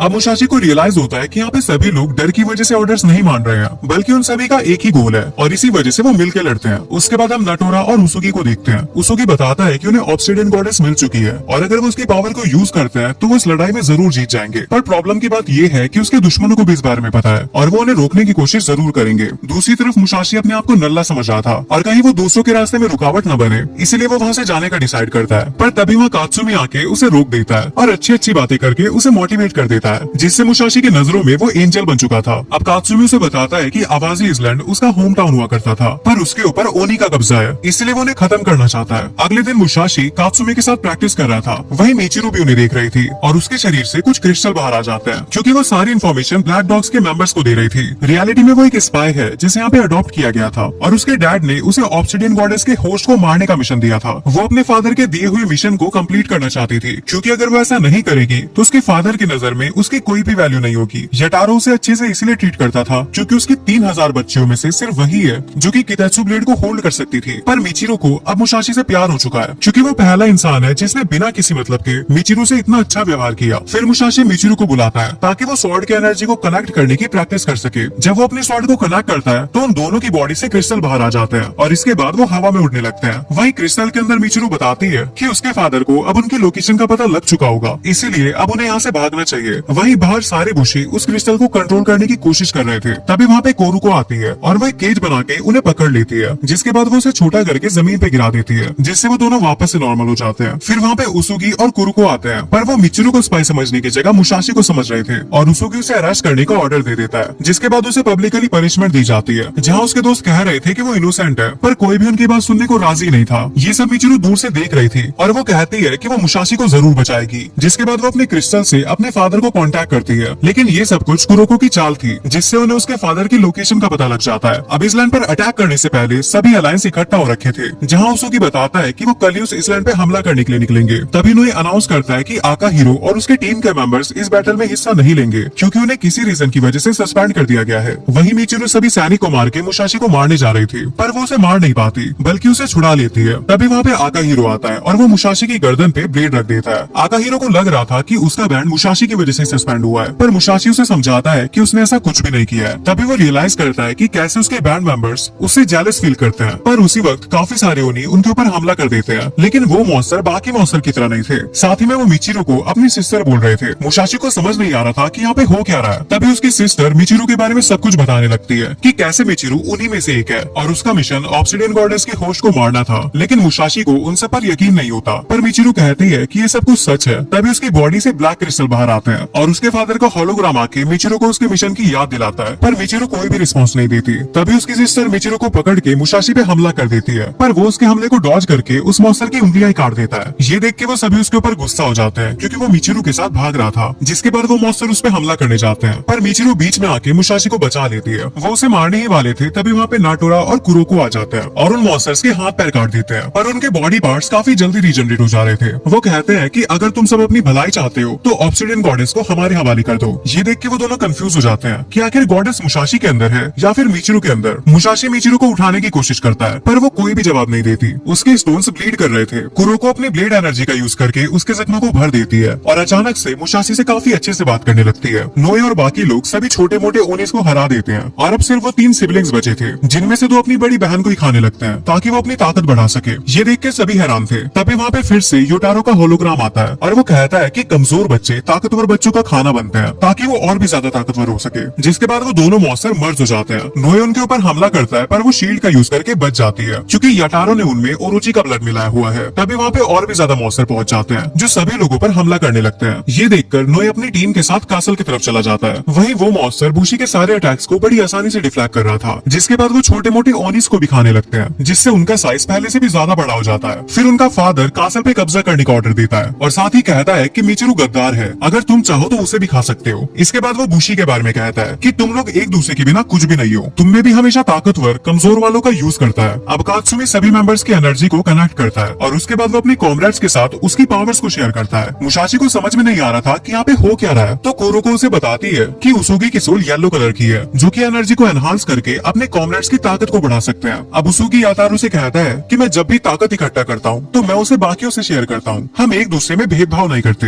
वहीं इसकी वजह से सभी की ताकत काफी ज्यादा गुना बढ़ जाती है और वो बिना डरे सभी मॉन्स्टर से लड़ने लगते हैं। वहीं नोए मॉन्स्टर पे फाइनल हमला करता है और उसे हरा देता है, पर उन्हें समझ नहीं आ रहा था कि आखिर वो बैरियर से अंदर कैसे आ गए। पर तभी वहाँ शीरो आता है और उसुगी का मुंह पकड़ के कहता है कि उनके अंदर आने की वजह वही है और अब वो बाहर आके सभी को उसुगी का ब्लेड दिखाता है। जब सभी लोग कासल की तरफ देखते हैं तो वहाँ से काफी सारा खून बाहर आ रहा था। सभी लोग अपनी ब्लेड का यूज करके उसे रोकने की कोशिश करते हैं। नोए उसके ऊपर हमला करने जाता है पर तभी अचानक से उसका कनेक्शन टूट जाता है। उसी वक्त शीरो का अलाय सेरुको आता है और वो भी येलो एनर्जी यूजर है और अब वो फिर से एनर्जी कनेक्ट करने का ट्राई करते हैं पर सेरुको की वजह से फेल हो जाते हैं। तभी शीरो मुसाशी के पास आता है और कहता है कि मैं तुम्हें अपनी स्पेशल स्वॉर्ड बनाऊंगा, पर क्योंकि वो चारों तरफ से घिर चुका था इसलिए वो मुसाशी से कहता है कि मैं तुमसे बाद में बात करूंगा और वो दोनों को ही किसी और जगह पे टेलीपोर्ट कर देता है। उसने मुसाशी की जगह ओरोची के सर की अदला बदली कर दी थी जो कि अपने एक ही हमले से शहर के काफी बड़े हिस्से को तबाह कर देता है। वही मुसाशी आवाजी आइलैंड के हार्ट में था जहाँ यातारो आता है और वो मुसाशी को मारकर ऑब्सिडियन गॉडेस को वापस जिंदा करना चाहता है। लेकिन तभी मिचिरू को भी होश आ जाता है और वो अपने फादर से कहती है कि वो मुसाशी को ना मारे और वो रिसर्च करके ऐसा कोई तरीका ढूंढ लेगी जिससे उसकी जान लिए बिना गॉडेस को बाहर निकाल पाए। ये सुन के वो उसे गले लगाता है और कहता है कि तुम सच में मेरी ही बेटी हो, मेरी ही तरह तुम्हें भी स्टडी में इंटरेस्ट है। लेकिन तभी वो अपनी तलवार बाहर निकालता है पर मुसाशी उसे धक्का दे देता है। तभी यातारो अपनी पावर से मिचिरू को ब्लैक स्टोन में कन्वर्ट कर देता है। वही दूसरी तरफ ओरोची वहाँ पे तबाही मचा रहा था और सेरुको ने नोए की काफी बुरी हालत कर रखी थी। वही शीरो बोर हो रहा था। दूसरी तरफ मुसाशी यातारो से पूछता है कि आखिर तुमने क्या किया। यातारो बताता है कि मिचिरू कोई ह्यूमन नहीं है, उसे ओरोची का एक हिस्सा लेके बनाया गया है, लेकिन वो एक फेलियर है क्योंकि मिचिरू एक ह्यूमन से ज्यादा ताकतवर नहीं है। पर मुसाशी कहता है कि वो बहुत बहादुर है और वो अपने लोगों के लिए किसी भी हद तक जा सकती है। मुसाशी यातारो से रिक्वेस्ट करता है कि वो उसे ठीक कर दे, जिसके बाद यातारो उसे वापस से नॉर्मल कर देता है। लेकिन अब उसकी सारी मेमोरीज जा चुकी थी, यहाँ तक कि वो मुसाशी को भी नहीं पहचानती और उसे अपना नाम भी याद नहीं था। ये देख के मुसाशी उसके ऊपर गुस्से में हमला कर देता है पर मिचिरू अब अपने फादर को ही चेयर करने लगती है। अब यातारो मुसाशी पे भारी पड़ रहा था जिसके बाद वो उसकी जान लेने ही वाला था, पर तभी मिचिरू आकर पीछे से उस पर हमला कर देती है और वो कुछ सेकंड के लिए फिर से मुसाशी का नाम याद कर लेती है पर फिर दोबारा से भूल जाती है। अब यातारो उसे मारता है और कहता है कि अगर तुम फिर से मेरे खिलाफ गई तो मैं तुम्हारी मेमोरीज इतनी बार मिटाऊंगा कि तुम चलना तक भूल जाओगी। तभी मुसाशी वहाँ से टेलीपोर्ट हो जाता है। वहीं दूसरी तरफ ताकेदा बैंड उनकी मदद के लिए आता है जहाँ नाटोरा को पता लगता है कि शीरो ने उसुगी को मार दिया है, जिसके बाद उन दोनों की लड़ाई शुरू हो जाती है। वहीं सेरुको ने नोए की बुरी हालत कर दी थी, लेकिन तभी शीरो कहता है कि उनका टाइम खत्म हो चुका है और शेरो को अपनी जगह मुसाशी से बदल देता है। वहीं नोए कहता है कि अगर वो स्काइशन को हराना चाहते हैं तो उसके लिए उन्हें ऑब्सिडियन गॉडेस की पावर की जरूरत होगी। उसके बाद वो सभी एक बेसमेंट में जा रहे थे और दरवाजा खोलने पर नोए उन्हें बताता है कि ऑब्सिडियन गॉडेस एक असली वुमन थी जो कि ब्लेड की एनर्जी को कंट्रोल कर सकती थी और उसी ने पहले कितात्सु ब्लेड को ह्यूमंस को दिया था और उसकी मौत के बाद भी उसकी आत्मा यही रही और ऐसा कहा जाता है कि उसकी स्पिरिट जिसके भी अंदर होती है उसमें गॉडेस की पावर्स भी आ जाती है। इसीलिए मुसाशी के पास भी सारी ब्लेड एनर्जी को कंट्रोल करने की एबिलिटी होनी चाहिए और एक अकेला वही है जो कि हिनोमोटो के सारे बुशी को यूनाइट कर सकता है। इसके बाद नो एक ट्रेजर लेके आता है जिसके अंदर एक टूल है और उसकी मदद से वो गॉडेस की पावर को अनलॉक कर सकता है। नो ये शर्त रखता है कि अगर वो इसे चाहता है तो उसे ओरोची को हराना होगा क्योंकि उसके हिसाब से ब्लैक डॉग्स ने उसुगी को कैप्चर किया हुआ है। मुसाशी पूछता है कि आखिरकार ये ब्लैक डॉग्स कौन है। नोए बताता है कि वो खुद को ऑब्सिडियन 8 कहते हैं। वो कितात्सु ब्लेड का यूज करते हैं लेकिन ओरोची के लिए और वो एक सेंचुरी से हजारों बुशी की जान ले चुके हैं। फिर नोए उस चेस्ट को ओपन करता है जिसके अंदर ऑब्सिडियन गॉडेस के ब्लड से भरा हुआ एक ग्लास था। अब मुसाशी उसे पीना तो नहीं चाहता था लेकिन नोए उसे जबरदस्ती पिला देता है, लेकिन इसके बाद भी मुसाशी को कुछ भी महसूस नहीं होता। फिर वो लोग वहाँ से चले जाते हैं। इसके अगले दिन वो सभी लोग उस आइलैंड पे हमला कर देते हैं और लड़ाई के शुरुआत में ही वो उस आइलैंड के चारों तरफ आग लगा देते हैं जिसकी वजह से काइशिन के सारे सर शिप की जगह आग पर हमला करने लगते हैं और जब तक उसका ध्यान बटा हुआ था तब मुसाशी और काफी सारे लोग आइलैंड पे पहुंच जाते हैं। पर रास्ते में उनके सामने एक ओनी था जिसे सेरुको ने वहाँ रखा था क्योंकि एक स्पाई ने ब्लैक डॉग्स को उनके सारे प्लान्स के बारे में बता दिया था। लेकिन तभी वहाँ पे शिमाजू बैंड आकर उस ओनी को हरा देते हैं, जिनसे कहा गया था कि वो सस्पेंडेड है। तभी ब्लैक डॉग्स को एक रिपोर्ट मिलती है कि वहाँ पे ताकेडा का बैंड मदद के लिए आने वाला है, और ये सुन के वो हैरान हो जाते हैं, क्योंकि पिछली बार स्पाई ने जो मीटिंग दिखाई थी उसमें नाटोरा ने कहा था कि वो उसके साथ नहीं लड़ेंगे, पर असल में वो सब कुरोको का ही प्लान था। वही मुशाशी का यूनिट वहाँ पे एक धमाका करने वाला था, लेकिन तभी वहाँ पे शीरो पहुंच जाता है और वो उन सभी बॉम्ब्स को ताकेदा बैंड के शिप पे टेलीपोर्ट कर देता है। और ये देख के ऐसा लगता है कि वो सब जीत ही गए। फिर अपने स्पाई के थ्रू सारुको वहाँ पे पहुंचता है और कहता है कि तुम इतनी भी तेज नहीं जितना तुम समझ रही थी। पर तभी एक स्पाई के थ्रू उसे पता लगता है कि नाटोरा बिल्कुल ठीक है। कुरुको उसे बताती है कि उसने सभी स्पाई का पहले ही पता लगा लिया था। तभी नोए जो छुपा हुआ था सैरू को भी हमला कर देता है। उसे याद आता है कि उसुगी ने उससे कहा था कि वो अपने बैंड का सबसे ताकतवर बुशी है, और जब वो सेरुको से हार गया था तब सभी लोगों की हिम्मत टूट गई थी, और इसीलिए अब वो अपनी पूरी जान लगा के लड़ रहा है। फिर वो उसकी तलवार को पकड़ के उसे तोड़ देता है, और इसकी वजह से सेरुको की लगाई हुई सील भी टूट जाती है, और अब वो लोग अपनी एनर्जीज को कनेक्ट कर सकते हैं। तभी सेरुको एक और ब्लेड निकालता है। दूसरी तरफ नाटोरा मुशाशी की मदद के लिए पहुंचता है, और उनके बैंड के बाकी मेंबर ओरोची को मारने निकल चुके हैं, और अगर वो ओरोची को मारना चाहते हैं तो उन्हें ब्लैक डॉग्स को हराना पड़ेगा, और इसके लिए मुशाशी को यातारो को हराना होगा। शुरुआत में तो नोए सेरुको पे भारी पड़ रहा था, लेकिन सेरुको अपनी स्पेशल टेक्निक का यूज करके नोए को अलग अलग तरह से चोट देने लगता है। फिर जब वो जमीन पे गिरता है तो वो उसे अंधा बना देता है, और उसे तुरंत मारने की जगह वो कभी उसकी हड्डियां तोड़ रहा था और कभी उसे जला रहा था। अब वो उसकी सारी उंगलियां भी तोड़ देता है ताकि वो दोबारा अपनी तलवार न उठा सके। और जब उसकी शिप से आइलैंड के किनारे पहुंच जाते हैं तो वो उस पर से ब्लाइंडिंग स्पेल हटा देता है ताकि वो अपने साथियों की हार अपनी आंखों से देख सके। लेकिन तभी नोए अपनी बैंडेजेस का यूज करके वापस से खड़ा हो जाता है। ये देख के सेरुको हैरान था। इसके बाद वो अपनी तलवार को अपनी तरफ घुमा लेता है और अपनी रेड एनर्जी का यूज करके सेरुको की सारी सील तोड़ देता है। इससे वो फिर से पूरी तरीके से ठीक हो चुका था, और इससे पहले कि शेरुको फिर से अपनी टेक्निक का यूज करता वो उस पर तलवार से हमला कर देता है। लेकिन शेरुको भी काफी अच्छा तलवारबाज था, और वो नोए की बॉडी पे हर जगह पे कर्स लगा देता है, और अब उसकी बॉडी से काफी सारा खून बहे जा रहा था। इसके बाद जब वो उस पे फाइनल हमला करने जाता है तभी नोए को बचाने के लिए उसके दो साथी सामने आ जाते हैं, लेकिन नोए खुद को आगे कर लेता है और वो तलवार नोए के हाथ के आर पार हो जाती है। नोए उसकी ब्लेड को पकड़कर अपनी तलवार उसकी छाती में घुसा देता है। वहीं नाटोरा अपने वाइस कैप्टन से कह रहा था कि वो एक ग्रीन बैरियर बना दे ताकि उसके और शीरो के बीच में जो भी लड़ाई हो वो अंदर ही रहे। अब लड़ाई को जल्दी खत्म करने के लिए शीरो अपनी ब्लेड रिंग्स का यूज करता है ताकि वो जल्दी से जाके ऑब्सिडियन गॉडेस से मिल सके। नाटोरा को लगता है कि उसने ऐसे ब्लेड रिंग्स पहले भी देखे हुए हैं। वो शीरो से पूछता है कि क्या हम पहले भी मिल चुके हैं, पर शीरो कहता है कि उसे ऐसा कुछ भी याद नहीं, और इन सब चीजों के लिए उसके पास फालतू टाइम भी नहीं है। नाटोरा कहता है कि उस गॉडेस की वजह से बूशी ही बूशी से लड़ रहे हैं, इससे अच्छा तो ये होगा कि वो हमेशा के लिए मर जाए। पर ये बात सुन के शीरो भड़क जाता है और उस बैरियर को तोड़ के समुद्र का पानी अंदर ले आता है और अपने आसपास के सभी बूशी को उसके अंदर कैद कर देता है। वो लोग समझ जाते हैं कि शीरो बाकी के ब्लैक डॉग मेंबर्स से काफी ज्यादा ताकतवर है। शीरो को ऐसा लग रहा था कि उसके प्रेशर से ही उन सबकी मौत हो चुकी होगी, पर तभी वो क्यूब आधे में कट जाता है, और ऐसा नाटोरा ने किया था। और हम देखते हैं कि वहाँ पे किसी को भी कुछ नहीं हुआ है। नाटोरा अपनी कितात्सु ब्लेड से शीरो पे हमला करता है, पर शीरो उसके सारे अटैक्स उसी पे वापस टेलीपोर्ट कर देता है। नाटोरा पूछता है कि आखिर उसके सोल का कलर क्या है। शीरो बताता है कि उसकी सोल का कलर व्हाइट है, जो कि सबसे ज्यादा रेयर और ताकतवर होता है। वहीं नाटोरा की सोल का कलर ब्लू है, जो कि सबसे ज्यादा कॉमन और कमजोर होता है, जिसमें ना तो रेड कलर जैसी ताकत होती है और ना ही बाकी कलर जैसे यूनिक एबिलिटीज। शीरो उस लड़ाई में भारी पड़ रहा था, जिसके बाद वो फिर से कट करता है और इस बार वहाँ से लावा बाहर आता है, और वो लावा नाटोरा पे गिरने ही वाला था, पर तभी नीचे से पानी आता है और उस लावा को पत्थर में बदल देता है। वहीं उनका वाइस कैप्टन बताता है कि जब वो सभी लोग अपने ब्लू कलर को देख के उदास हुए थे तो उनके कैप्टन नाटोरा ने बताया था कि ब्लू कलर के अंदर भी कुछ यूनिक एबिलिटीज होती है, जैसे कि काइशिन एलिमेंट्स को कंट्रोल कर सकते हैं, वैसे ही ब्लू बूशी के अंदर भी एलिमेंट्स को कंट्रोल करने की पावर होती है। इसके बाद नाटोरा पानी और आग से टाइगर बना के शीरो पे हमला करता है, पर शीरो बड़ी आसानी से उन दोनों को हरा देता है, और अब शीरो नाटोरा को एक अलग दुनिया में ले जाता है जहाँ उनकी लड़ाई के बीच में कोई भी नहीं आएगा। पर इससे पहले कि वो डायमेंशन बॉक्स क्लोज होता, नाटोरा जितना हो सके उतना आग और पानी इकट्ठा कर लेता है। डायमेंशन के अंदर शीरो पूछता है कि आखिर तुमने फायर और वाटर एलिमेंट को कंट्रोल करना क्यों सीखा, जबकि इसकी मदद से तुम काइशिन के हॉर्न को नहीं काट सकते। नाटोरा कहता है कि ये मैंने काइशिन के लिए नहीं बल्कि तुम्हारे लिए सीखा था। और हम पास्ट का सीन देखते हैं जब शीरो ने अकेले ही काफी सारे बूशीज की जान ले ली थी। तब नाटोरा ने आसमान में उसे स्वॉर्ड रिंग को देखा था और वो सारे आग और पानी को इकट्ठा करके एक छोटी सी बॉल बना देता है। फिर वो छोटी सी बॉल को एक ब्लेड में बदल देता है। शीरो को ये काफी इंटरेस्टिंग लग रहा था, पर इससे पहले कि वो अपनी बात को खत्म कर पाता, नाटोरा उसके पास से गुजरता है और शीरो के शरीर से पत्थर बाहर आने लगे थे। उसके बाद नाटोरा आवाजी आइलैंड पे आता है और वहाँ सबको बताता है कि उसने शीरो की कितात्सु ब्लेड को डिस्ट्रॉय कर दिया है। ये देख के उसके बैंड मेंबर सेलिब्रेट करने लगते हैं और सभी लोगों को शीरो की हार के बारे में बताते हैं। और अब क्योंकि ब्लैक डॉग्स के 2 मेंबर्स हार चुके हैं, मतलब सिर्फ मुशाशी को ही यातारो को हराना पड़ेगा। वहीं इस टेक्निक का यूज करके नाटोरा का हाथ थोड़ा डैमेज हो चुका था, इसलिए वो कुछ समय के लिए अपनी ब्लेड का यूज नहीं कर पाएगा। और अब एक ग्रुप ओरोची को हराने, वहीं दूसरा ग्रुप उसुगी लॉर्ड को रेस्क्यू करने जा रहा है। इसके बाद मुशाशी बेस के और अंदर आ जाता है जहाँ पे यातारो खड़ा था। यातारो कहता है कि वो फाइनली अपने प्लान में सक्सेसफुल हो चुका है और उसने अपनी सारी बेटियों को सैक्रिफाइस कर दिया है, जिससे वो और काइशिन एक हो चुके हैं। उसके बाद वो एक बड़े से काइशिन मॉन्स्टर में ट्रांसफॉर्म हो जाता है और वो अपनी कुछ बेटियों को स्वॉर्ड्स में ट्रांसफॉर्म करके उन सभी बुशी के ऊपर हमला कर देता है। जिसके बाद वहाँ पे सिर्फ मुसाशी की यूनिट और शिमाजू का बैंड खड़े थे, और जब शिमाजू बैंड उसकी बॉडी पर लगा हुआ हॉर्न देखते हैं तो वो उसे खत्म करने के लिए आगे बढ़ने लगते हैं, पर यातारो अपनी ब्लेड से उन्हें रोक देता है और वो लोग अपनी एनर्जीज को भी कनेक्ट नहीं कर पा रहे थे क्योंकि बार बार वो उनके बीच में हमला कर दे रहा था। तभी मुसाशी उनके एक मेंबर को बचाता है, पर वो उसे थैंक यू बोलने की जगह वापस से लड़ने चले जाते हैं। वहीं उन ब्लेड्स ने कुछ बीम्स बना दिए थे जिसके कारण कनेक्शन बनाने का कोई रास्ता ही नहीं बचा था, लेकिन तभी वो बीम्स एक एक करके डिसअपीयर होने लगते हैं। ये देख के शिमाजू बैंड अपने कनेक्शन को वापस से बनाना शुरू कर देता है। वहीं मुसाशी उन बीम्स को डिस्ट्रॉय करना जारी रखता है और इसी दौरान वो शिमाजू बैंड के एक और मेंबर को बचा लेता है और अब फाइनली उनका कनेक्शन पूरा हो जाता है और आकाहिरो उसके हॉर्न को तोड़ देता है, जिससे वो सारी ब्लेड्स डिसअपीयर हो जाते हैं। पर लड़ाई खत्म होने के बाद भी उस मॉन्स्टर की बॉडी कितात्सु में नहीं बदली थी, फिर वो सांप में बदल जाता है और वो सारी क्रिस्टल्स को काइशिन तक पहुंचा रहा था। अगर वो उस काम में कामयाब हो जाता है तो काइशिन की पूरी ताकत वापस आ जाएगी, इसीलिए वो सभी लोग उस सांप को रोकने की कोशिश करते हैं। जब उन्हें सांप का सिंग दिखता है तो वो चैन बनाकर उसे तोड़ने के लिए हमला करते हैं, पर उस हमले से उसका कुछ नहीं बिगड़ता और वो सभी लोग मुसाशी को आकाहिरो की जगह लेने को कहते हैं क्योंकि उन्हें एक रेड ब्लेड की ताकत चाहिए। जिसके बाद वो फिर से लिंक बनाने लगते हैं, पर उस एनर्जी को लेने सामने आकाहिरो आ जाता है और वो उस हॉर्न पे हमला करके उसे तोड़ देता है। लेकिन सभी लोगों को समझ नहीं आ रहा था कि आखिर आकाहिरो ऐसा क्यों हो चुका है, क्योंकि बचपन में वो उसका बिल्कुल उल्टा था। अब हम फ्लैशबैक में देखते हैं जब आकाहिरो के सभी भाई बहनों को ब्लू कलर मिला था और एक अकेला आकाहिरो ही था जिसे रेड कलर मिला था। ये देख के उनके फादर ने उसके बड़े भाई की जगह आकाहिरो को अपना उत्तराधिकारी चुना, पर आकाहिरो इसके लिए मना करते हुए कहता है कि उसका बड़ा भाई लड़ाई में उससे ज्यादा अच्छा है। पर जब उनकी लड़ाई कराई जाती है तब वो गलती से अपने बड़े भाई को हरा देता है और उसके फादर का डिसीजन फाइनल हो जाता है। लेकिन इसके बाद से उसके और उसके बड़े भाई के बीच में एक दीवार आ चुकी थी क्योंकि उसका बड़ा भाई उससे थोड़ा जेलस फील करने लगा था। वहीं प्रेजेंट में आकाहिरो सभी से कहता है कि वो चैन बना के उसे ताकत दे, जिसका यूज करके वो सांप पर एक हमला करता है। वहीं आकाहिरो अपने बचपन को याद कर रहा था। वो कहता है कि कितात्सु ब्लेड मिलने से पहले हम सभी लोग कितने खुश थे। वो कहता है कि तुम लोग मेरे पीछे ही सेफ रहो, मैं हमेशा तुम्हारे आगे रहूंगा और तुम तक किसी भी खतरे को नहीं पहुंचने दूंगा। वो सांप के हॉर्न को डिस्ट्रॉय करने ही वाला था तभी ओरोची का सर आकर उसे खा लेता है, लेकिन उनका कनेक्शन अभी भी बना हुआ था। इसका मतलब आकाहिरो अभी भी जिंदा है। वहीं आकाहिरो उसके मुंह के अंदर भी काफी शांत था क्योंकि उसने पहले डिसाइड कर लिया था कि इस लड़ाई में वो मर जाएगा ताकि उसका बड़ा भाई लीडर बन सके और फिर उसके सारे भाई बहन खुशी से रहेंगे। तभी वो सांप आके उसे नीचे गिरा देता है। वो सोच ही रहा था कि उसके मरने के बाद सभी खुश होंगे, पर जब उसकी आंख खुलती है तो उसके सामने उसका बड़ा भाई खड़ा था। वो उसकी तरफ एक लकड़ी का टुकड़ा फेंकता है और कहता है कि मुसाशी ने बताया कि तुमसे गिर गया था, और वो सभी लोग जानते हैं कि वो असल में उनकी कितनी ज्यादा फिक्र करता है। तभी उसके सारे भाई बहन भी अंदर आ जाते हैं और वो आकाहिरो की धुलाई करके उसे माफ कर देते हैं। इसके बाद वो सभी लोग फिर से कनेक्शन बनाते हैं और आकाहिरो उस सांप के सिंग को तोड़ देता है और इसके बाद वो सभी बुशी मिलके ओरोची के सारे सिंग को एक ही बारी में डिस्ट्रॉय कर देते हैं। और इसी तरह वो ओरोची हार गया था और पूरे 150 साल बाद आसमान आज फिर से नीला दिख रहा है और सभी लोग कितात्सु डस्ट को अब्सॉर्ब करने लगते हैं। लेकिन तभी वो देखते हैं कि वो सारी डस्ट उनके स्वॉर्ड में नहीं जा रही बल्कि पहाड़ की चोटी पर जा रही है। तभी वहाँ पे भूकंप आता है और धरती में से ब्लैक स्टोन बाहर आते हैं। वहीं कोजिरो और सुगामी अभी भी आइलैंड के नीचे उसुगी नॉड को ढूंढ रहे थे। मुसाशी को लगता है कि वो लोग खतरे में होंगे और वो उन्हें ढूंढता हुआ उन्हें बचाने जाने लगता है। लेकिन तभी वहाँ पे कोजिरो और सुगामी पहुंच जाते हैं और उनके साथ उसुगी भी था जिसका बस एक हाथ कट चुका था। फिर उसुगी मुसाशी को बताता है कि जब उसे कैप्चर करके रखा गया था तब उसके साथ मिचिरू थी, जहाँ वो सिर्फ मुसाशी के बारे में बात कर रही थी कि वो उससे कितना प्यार करती है, हालांकि वो उसे बिल्कुल भी याद नहीं। ये बात सुनते ही मुसाशी मिचिरू को ढूंढने चला जाता है और जब वो सभी लोग माउंटेन के टॉप पर पहुंचते हैं तो वहाँ पे कुछ भी नहीं था, बस एक बड़ा सा गड्ढा था। जब वो नीचे जाते हैं तो उन्हें वहाँ पे एक ब्लैक स्वॉर्ड दिखती है। तभी वहाँ पे यातारो आता है और उस स्वॉर्ड को उठा लेता है। यातारो ने फाइनली अपने आप को काइशिन से कंबाइन कर लिया था और उसने मिचिरू को भी एक ताकतवर कितात्सु ब्लेड बना दिया है, जिसके बाद वो अपनी तलवार से बस एक ही बार घुमाता है और काफी सारे बुशी को काट डालता है। ये करने के बाद वो हंस रहा था तभी मुसाशी आकर उस पर हमला कर देता है, पर मुसाशी महसूस करता है कि उसकी ब्लेड की एनर्जी एब्सॉर्ब हो रही है। यातारो बताता है कि उसकी ब्लैक स्वॉर्ड बिल्कुल ऑब्सिडियन गॉडेस की तरह है जो कि ब्लेड की एनर्जी को कंट्रोल कर सकती है। जिसके बाद वो सभी की ब्लेड की एनर्जी को लेने लगता है, बिल्कुल वैसे ही जैसे ऑब्सिडियन गॉडेस करती थी, और वो सबकी ब्लेड की एनर्जी को इकट्ठा करके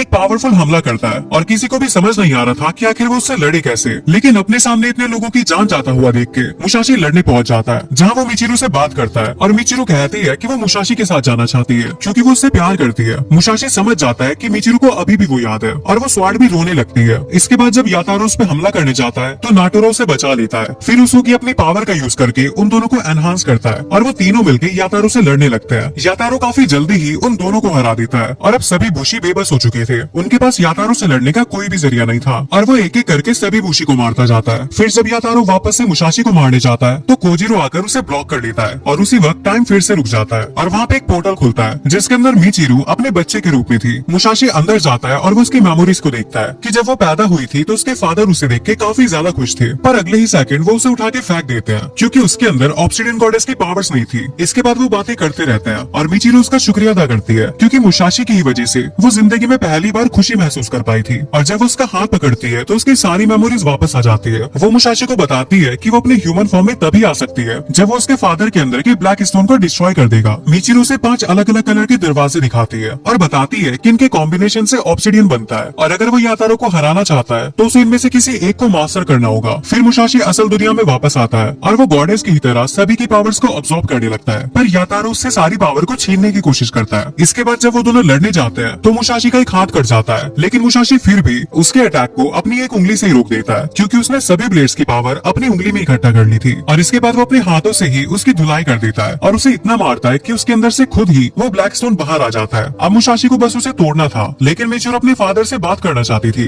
वो कहती है कि उसका सपना कभी भी सुपीरियर बीइंग बनने का था ही नहीं, वो बस खुश रहना चाहती थी और अपने फादर का हाथ पकड़ के चलना सीखना चाहती थी। पर यातारो उसकी बातों को इग्नोर करके उसे वापस से मैनिपुलेट करने की कोशिश करता है। तो मिचिरू मुसाशी को उस स्टोन को डिस्ट्रॉय करने के लिए कह देती है, लेकिन जब उसके डैड मर जाएंगे तो वो भी डिसअपीयर हो जाएगी। पर यातारो कहता है कि ऐसा कुछ नहीं होगा क्योंकि मिचिरू की बॉडी आधी ह्यूमन है। इसके बाद मुसाशी उस स्टोन को डिस्ट्रॉय कर देता है और मिचिरू भी स्वॉर्ड से वापस ह्यूमन में बदल जाती है और अब आवाजी आइलैंड से फाइनली मॉन्स्टर का राज खत्म हो चुका है। इस मिशन के बाद मिचिरू को कासल के अंदर रखा जाता है और मुसाशी के कहने पर उसे जेल के अंदर नहीं डाला गया था। वहीं उसुगी लॉर्ड बात कर रहा था कि ये काफी अजीब है कि मुझे मारने की जगह सिर्फ कैप्चर किया गया था और उसे ऐसा लगता है कि ऑब्सिडियन 8 का प्लान जरूर कुछ और है। और इसी के साथ ये सीरीज यहीं पे एंड हो जाती है। वीडियो को लाइक जरूर से कर देना और चैनल को सब्सक्राइब करना मत भूलना।